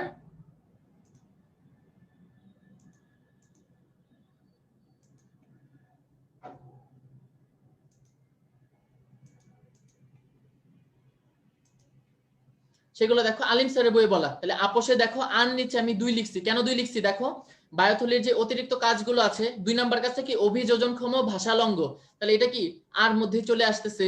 তারপরে পর নিচে লিখছি 5, মানে কি দেখো বায়োথলি প্রতিধ্বনি সৃষ্টিকারী অঙ্গ, বায়োথলি কি প্রতিধ্বনি সৃষ্টিকারী অঙ্গ, তাহলে এটাও কি 5 এ চলে আসতেছে প দিয়ে। আর তোমার 4 এবং 6 কি দাও সংবেদী অঙ্গ এবং শ্বসন, এগুলো আছে না এখানে 4 6, তাহলে সংবেদী অঙ্গ, শ্বসন, শব্দ উৎপাদন, শব্দ গ্রহণ, এই ওয়ার্ডগুলো হচ্ছে তোমার কি আছে, এই ওয়ার্ডগুলো হচ্ছে তোমার সবগুলা স দিয়ে। তাহলে এইভাবে তুমি আপোষ দিয়ে সবগুলা কাজ মনে রাখতে পারো। 2টা কাজ বাদ পড়ছে কিটা, সেগুলো হচ্ছে 1 নাম্বারটা দেখো বায়োথলিকে কি বলা হয় উদস্থিতির অঙ্গ বা হাইড্রোস্ট্যাটিক অঙ্গ। তাহলে রুই মাছের উদস্থিতির অঙ্গ বা হাইড্রোস্ট্যাটিক অঙ্গ কাকে বলা হয়, বায়োথলিকে। কারণ কি সে হচ্ছে তার যে মানে রুই মাছকে ভাসতে সহায়তা করে। তারপরে তোমার যথাযথ মাধ্যাকর্ষণ কেন্দ্র রক্ষা। ওকে, তাহলে এই 2টা কাজ এক্সট্রা, এগুলো একটু মুখস্থ করে নিবা 1 এবং 3। তারপরে দেখো রুই মাছের বায়োথলি, বায়োথলি হচ্ছে 2 ধরনের আছে। দেখো কি বলছে, গ্রাসনালী ও বায়োথলির মধ্যে সংযোগকারী নালীর উপর ভিত্তি করে টেলিওস্ট মাছকে 2 ভাগে ভাগ করছে। এখন গ্রাসনালী ও বায়োথলির সংযোগকারী নালী মানে কি, তোমার অন্ননালী বা গ্রাসনালী একই কথা, কিন্তু অন্ননালী বা গ্রাসনালী 2টা হচ্ছে একই কথা। ওকে, আর টেলিওস্ট মাছ মানে কি, এটা হচ্ছে অ্যাক্টিনোপ্টেরিজিড বা মানে এমনি মাছের একটা সাব ক্লাস হচ্ছে টেলিওস্ট। তাহলে টেলিওস্ট কিন্তু অন্য কিছু না, একটা জাস্ট সাব ক্লাস। কি ভাগে ভাগ করছে, একটা হচ্ছে ফাইসোস্টোমি, একটা ফাইসোক্লিস্টি।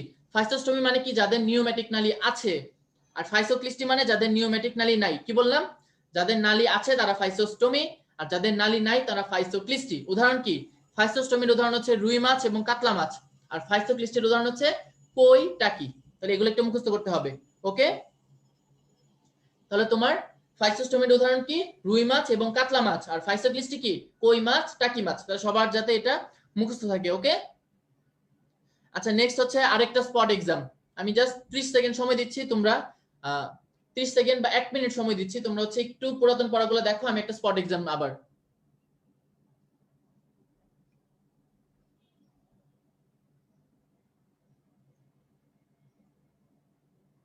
আমি তোমাদের কমেন্টগুলো এর মাধ্যমে চেক করি, এর মধ্যে তোমরা হচ্ছে একটু 30 সেকেন্ড জাস্ট পেজগুলো একবার উল্টায় দেখো, কি কি পড়াইছে এই পেজগুলো উল্টায় দেখো, এগুলোর মধ্যেই আছে, ঠিক আছে।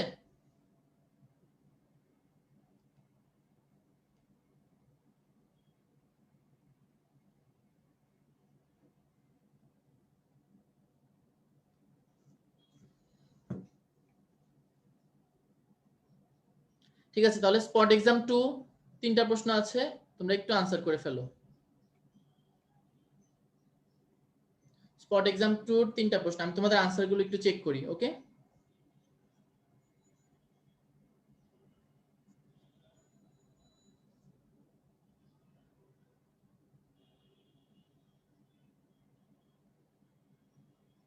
আচ্ছা টেলিওস মাছ কি তোমরা জিজ্ঞেস করতেছো, বললাম তো টেলিওস মানে কিছুই না, তোমার এই যে অ্যাক্টিনোপ্টেরা যে একটা মাছের শ্রেণী, তেমনি টেলিওস কি একটা সাব ক্লাস টাইপ, মানে অনেক কিছুর এরকম সাব ক্লাস থাকে না, তাহলে টেলিওস হচ্ছে জাস্ট মাছের একটা সাব ক্লাস। ওকে, আচ্ছা তাহলে আমাদের আনসার চলে আসছে অলরেডি।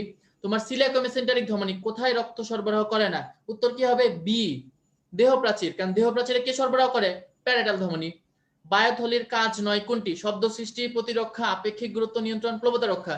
কি হবে উত্তর, সি নাম্বার প্রতিরক্ষা, কারণ রুই মাছের প্রতিরক্ষাকারী অঙ্গ হচ্ছে তোমার আইস।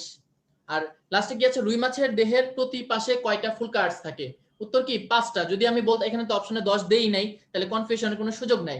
যদি বলতাম কয়টা, তাহলে 5টা। আর যদি বলে রুই মাছের দেহে ফুল কার্ডসের সংখ্যা কত, উত্তর হবে 10। বাট আদারওয়াইজ যদি বলে প্রতি পাশে, প্রতি পাশে মেনশন মানে কি এক সাইড চাচ্ছে, তার মানে উত্তর হবে তোমার 5। ওকে, ঠিক আছে, আমরা আমাদের ক্লাসের প্রায় লাস্ট ধাপে চলে আসছি, আর বেশিক্ষণ সময় নিব না।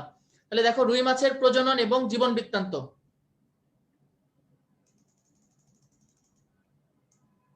আমাদের ক্লাসের থার্ড হাফে আমরা চলে আসছি। তাহলে প্রজনন জীবন বৃত্তান্ত থেকে কি মনে রাখতে হবে, 2টা ওয়ার্ড, একটা হচ্ছে তোমার মেসোরকিয়াম, আর একটা হচ্ছে মেসোভ্যারিয়াম। খেয়াল করো মেসোরকিয়াম, রকিয়ামে ক আছে, তাহলে এটা কি, এটা হচ্ছে শুক্রাশয়, শুক্রাশয় ক আছে না, তাহলে শুক্রাশয়ের আবরণীকে বলা হয় মেসোরকিয়াম। আর তোমার ডিম্বাশয়, ডিম্বাশয় মানে কি ইংলিশে বলা হয় ওভারি, তাহলে ওভারি মানে কি যে মেসোভ্যারিয়াম ওভারি, তাহলে এটা কিন্তু খেয়াল রাখতে হবে। ওকে, তাহলে মেসোরকিয়াম এবং মেসোভ্যারিয়াম। তারপর নেক্সট কি বলা আছে, রুই মাছ কখন প্রজননক্ষম হয়, উত্তর হচ্ছে 2 বছর বয়সে। তাহলে রুই মাছ কখন প্রজননক্ষম হয়, উত্তর কি 2 বছর বয়সে রুই মাছ প্রজননক্ষম হয়। আর তারা প্রজননের জন্য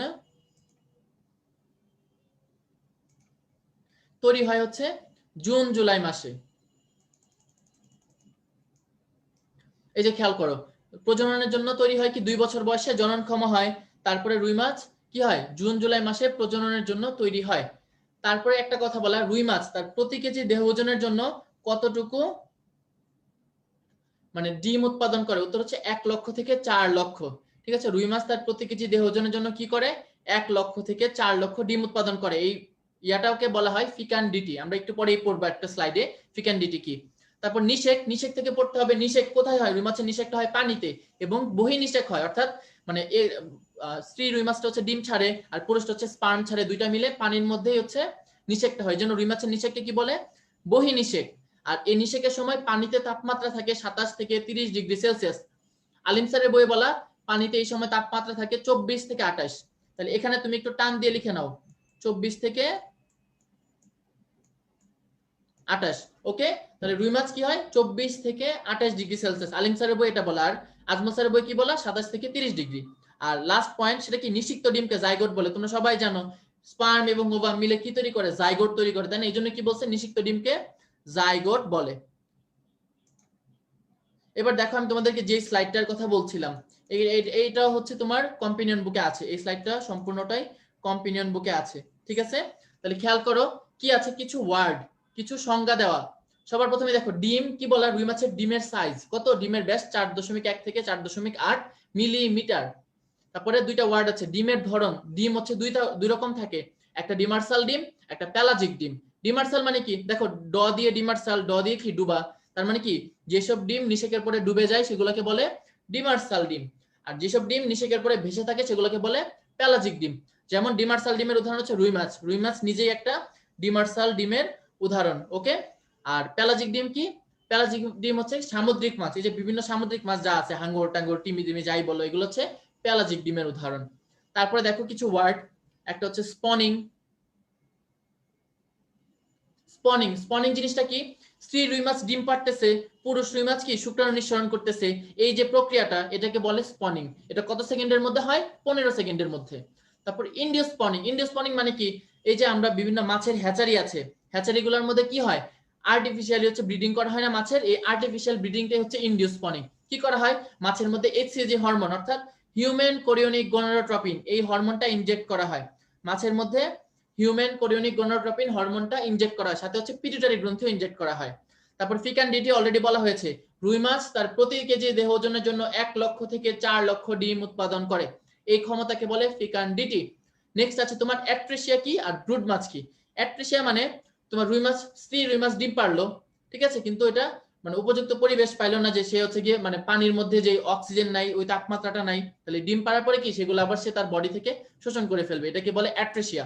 আর লাস্টে আছে ব্রুড মাছ, অর্থাৎ যৌন পরিপক্ক রুই মাছকে বলে ব্রুড মাছ, অর্থাৎ যেই রুই মাছটা কি হয় অ্যাডাল্ট হয়ে গেছে এটাকে বলে ব্রুড মাছ। এবার দেখো আমাদের লাস্ট টপিক, রুই মাছের জীবন চক্র। জীবন চক্র থেকে কি মনে রাখতে হবে? দেখো রুই মাছের কি হয়, জাইগোট তৈরি হচ্ছিল, জাইগোটে কি হয় 30 থেকে 45 মিনিট পরে ক্লিভেজ হয়। ক্লিভেজটা কোন ধরনের? মেরোব্লাস্টিক ক্লিভেজ, অর্থাৎ বেশি কুসুমযুক্ত ডিমের আংশিক ক্লিভেজ যেটা হয়। এটা সম্পর্কে ডিটেইলস সলভ ক্লাসে বলবো। তাহলে তোমরা যদি কেউ পারো, ঠিক আছে, তোমরা যদি কেউ ওটা পারো আমাকে ওই যে কমেন্টে লিখে জানাবে সলভ ক্লাসে। এখন তো ক্লাস তো জমে না, তাহলে মুখে বলতে পারতা, তাহলে কমেন্ট আগে রেডি করে রাখবা, আমি দেখবো কে সবার আগে এটার উত্তর দিচ্ছে। ওকে, তাহলে ক্লিভেজটা মেরোব্লাস্টিক। ক্লিভেজের পরে কি তৈরি হয়? এই যে এখানে অনেক লাইনগুলা দাগ দেওয়া, তো এই লাইনগুলোতে আমি এখানে যাচ্ছি না, এই যে যা যা দাগ দেওয়া আছে, তো এই প্রত্যেকটা ধাপ আমি হচ্ছে সবকিছু তোমাদের জন্য একটা টেবিল বানিয়ে নিয়ে আসছি। এখানে জাস্ট যা যা দাগ দেওয়া আছে এগুলা পড়লেই চলবে, বা তোমার একটা টেবিল আছে ক্লাস নোটের মধ্যেও একটা টেবিল করে দিয়েছি। তাহলে জীবন চক্র ফার্স্টে কি জানতে হবে একটু তোমরা দেখো।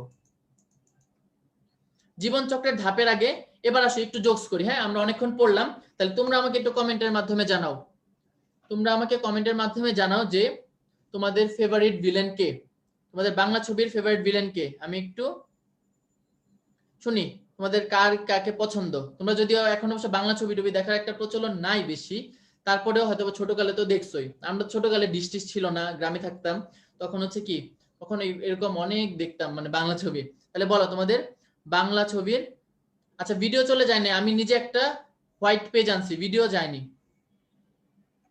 আচ্ছা ডিপ জল, মিশা, আচ্ছা ম্যাক্সিমাম মনে হয় ডিপজল বলবে নাকি? আচ্ছা সবাই মানে ডিপজলের পক্ষপাতী বেশি, ম্যাক্সিমামই হচ্ছে ডিপজল আনসার করতেছে। ডিপজল, মিশা, আচ্ছা ঠিক আছে, ডিপজল এবং মিশা সওদাগর তোমরা বলতেছো তাই না? তাহলে আমি, আমার ফেভারিট হচ্ছে কি জাম্বু। তোমাদের কি মনে আছে, তোমরা কি চিনো জাম্বুকে? এই যে মোটা করে একটা ভিলেন যে ছিল, এখন তো ছবি করে না, তোমরা কি জাম্বুকে চিনো? আচ্ছা, আমার ফেভারিট কিন্তু এই জাম্বু। কারণ কি, এই জাম্বু হচ্ছে নিষেকের পর পর কি কি ঘটনা হয়, নিষেকের পরে কোন ঘটনাটা কখন হয়, এটা আমাকে মনে রাখতে সহায়তা করে জাম্বু। তোমরা সিসিমপুর দেখছো, সিসিমপুরের টুকটুকি একটা শো করতো না, গোলাপি এখন ট্রেনে, তেমনি জাম্বুর কি হলো, জাম্বুর হচ্ছে একদিন জাম্বুরা খাইতে মনে চাইছে, ঠিক আছে, জাম্বুর জাম্বুরা খাইতে মনে চাইছে, জাম্বুরা কে পাইরা দিবে, সে নিজে হচ্ছে গাছে উঠে গেল। তাহলে আমরা কি লিখবো, এই যে নিষেকের পরবর্তী ধাপগুলো মনে রাখার জন্য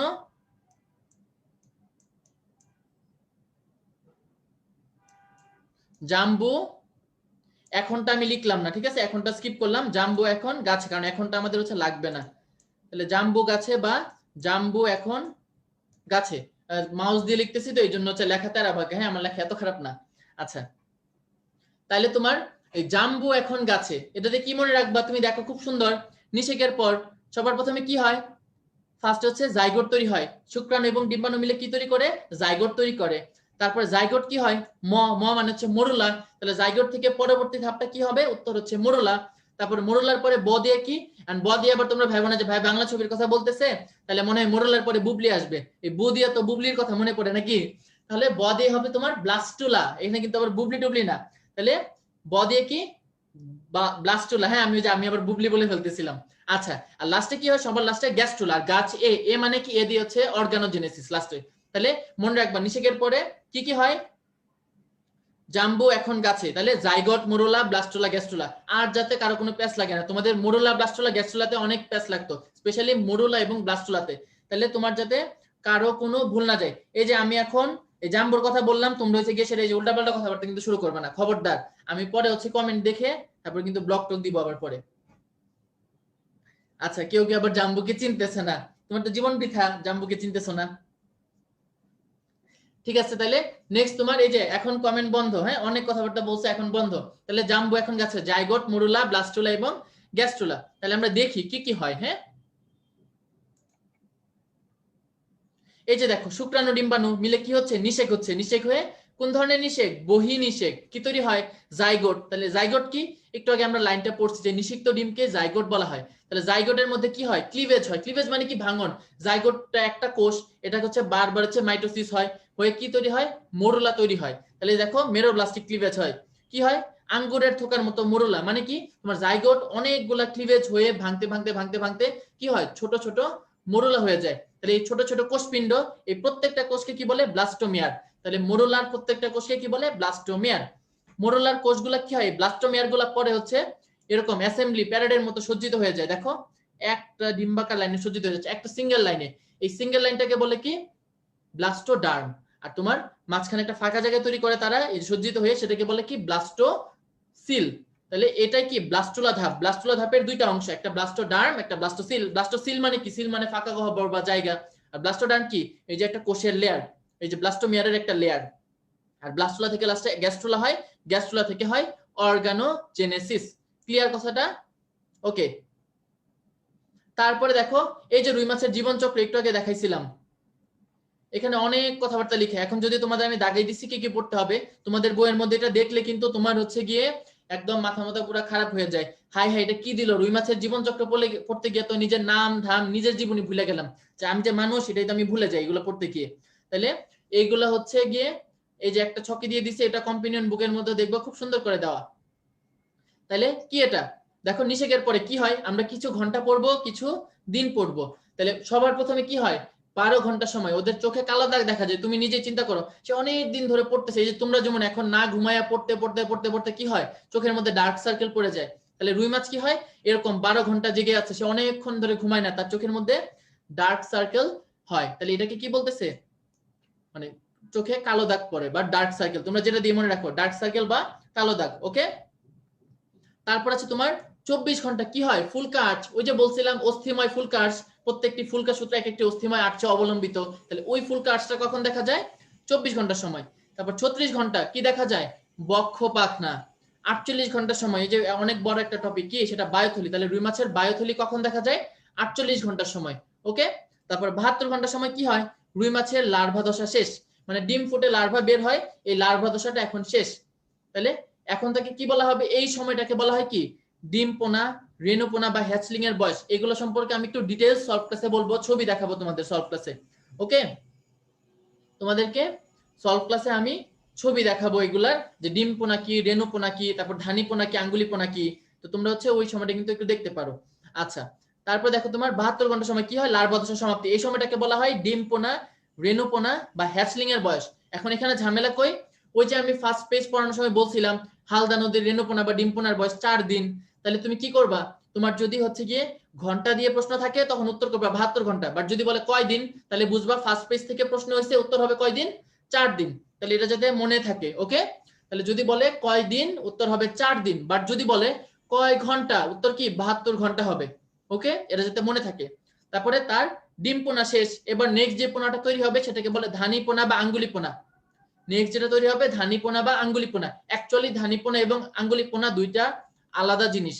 আমি ছবিতে দেখাবো সলভ ক্লাসে।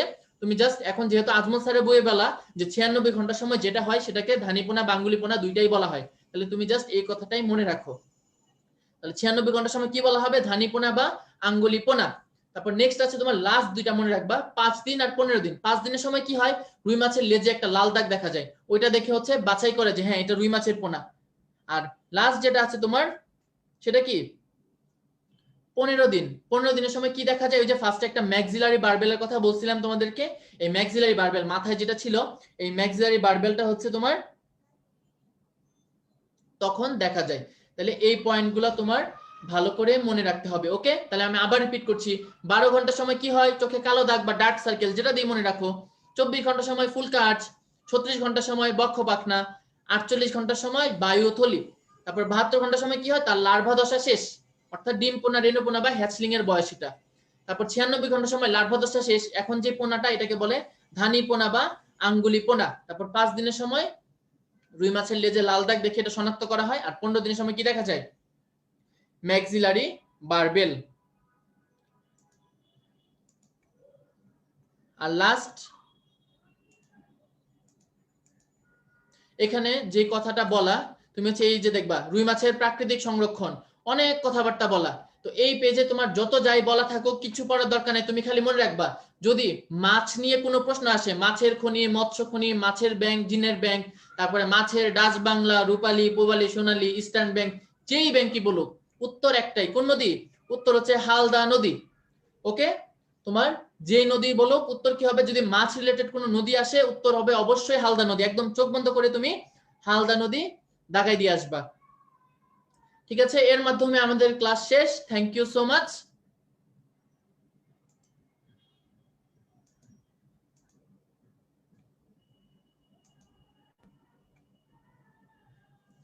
আচ্ছা, তাহলে সবাইকে অসংখ্য ধন্যবাদ। আমাদের খুব তাড়াতাড়ি ক্লাস শেষ হয়ে গেল। আমি যা যা পড়াইছি অলমোস্ট তোমার দুইটা অ্যাকচুয়ালি 3টা বইয়ের ইনফরমেশন পড়াই দিছি, সাথে দুই একটা জিনিস বাদ আছে সেগুলো আমি সলভ ক্লাসে পড়াবো। তো তোমাদের আজকের ক্লাসে আমি যা যা পড়িয়েছি এইগুলাই তোমার পরীক্ষায় আসবে। ওকে, একদম ক্লিয়ার কাট কথা। আমি যা যা পড়াইছি এর মধ্যে থেকেই থাকবে, নতুন কোনো কিছু আবির্ভাব হবে না। তো তোমরা যদি এগুলা পড়ো, তোমরা বায়োলজিতে যেই স্পেশাল এক্সামের 25, তারপরে তোমার রেগুলার এক্সামের যে 85, একদম ফুল মার্কসই পাইতে পারবা। ঠিক আছে, হয়তো বা একটা দুটো এদিক ওদিক হইতে পারে, বাট আদারওয়াইজ ম্যাক্সিমাম মানুষের 80+ পাওয়ার কথা। আমি যা যা পড়াইছি এটা থেকে ম্যাক্সিমাম মানুষের ক্লাসে কিন্তু 80+ পাওয়ার কথা। ঠিক আছে, আর পড়াশোনার ব্যাপারে যেটা সেম কথা, তুমি পড়ার সময় পুরো বইটা একবার রিডিং দিবা, এটা জাস্ট তোমার নিজের নলেজের জন্য। বা আজকে যেগুলো দিছি এগুলোতে তোমার পুরো বই রিডিং না দিলেও চলবে, তুমি জাস্ট একটু তোমার নলেজ থেকে নলেজ বাড়ানোর জন্য তুমি একটু রিডিং দিতে পারো। যদি তোমার মনে হয় যে ভাইয়া ক্লাসে কিছু বলে নাই, কিছু বাদ দিছে, হয়তোবা আরেকটু এক্সট্রা জিনিস তুমি পড়তে চাচ্ছ, ইউ আর মোস্ট ওয়েলকাম, কোনো সমস্যা নেই। বাট আমি যা যা পড়াইছি এর বাইরে থেকে আমার মনে হয় না, আমার পার্সোনালি মনে হয় না প্রশ্ন আসা সম্ভব দুই মাস থেকে। তোমাকে 3টা বই পড়ানো হয়েছে, আজমল স্যার, আলিম স্যার, মাজেদা ম্যাডাম, 3টা বই পড়ছো, এর চেয়ে বেশি আর কি পড়বা? তোমার তো অলরেডি রুই মাছের উপর পোস্ট গ্রাজুয়েশন হয়ে গেছে। আমরা সলভ ক্লাসে যদি কিছু বাকি থাকে ওগুলো পড়ে সবাই হচ্ছে যার যার পিএইচডি ডিগ্রি নিয়ে যাবা। মাছের উপর থেকে সবাই যার যার পিএইচডি ডিগ্রি নিয়ে যাবা। ওকে, আর যা যা ম্যাটেরিয়ালস আছে সব আপলোড দিয়ে দেওয়া হবে। আর ক্লাস লেকচার আপলোড দিলে তোমার ক্লাস লেকচারে কিন্তু বইয়ের প্রতিটা পেজ আছে, ওইটাই কিন্তু তোমার দেখানো বই। এর সাথে তোমাকে আলাদা করে দাগানো বই দেওয়া হবে, বাট তোমার ক্লাস লেকচার কিন্তু প্রত্যেকটা জিনিস আছে। তো সবাই ভালো থাকবা, সুস্থ থাকবা, ইনশাল্লাহ কালকে আবার 8:30টার সময় সলভ ক্লাসে দেখা হবে। সলভ ক্লাস এমনি তো তোমরা বেশি মানুষজন তো করো না, বাট যারা যারা মনে করো যে দরকার তোর করতে আসতে পারো। যে প্রশ্নগুলো তো ম্যাক্সিমাম সমস্যা থাকবে না, কারণ আজকে সব পড়াই দিছি। তোমার প্রশ্ন যা যা আছে তুমি জাস্ট এক্সট্রা কি খেয়াল রাখতে হবে, এই যে এক্সট্রা কি কি পড়াইছি এই জিনিসগুলো একটু সলভ ক্লাসে দেখে নিবা। ওকে, তাহলে সবার সাথে আশা করি সলভ ক্লাসে দেখা হবে। আর সবাই হচ্ছে ভালো থাকো, সুস্থ থাকো, সেফ থাকো, এবং বাইরে টাইরে বেশি একটা যাও না, কারণ কোচিং তো বাসায় বসেই করতেছো। আর বাইরে গেলেও মাস্ক পরো, স্যানিটাইজার ইউজ করো, সেফ থাকো, ঠিক আছে?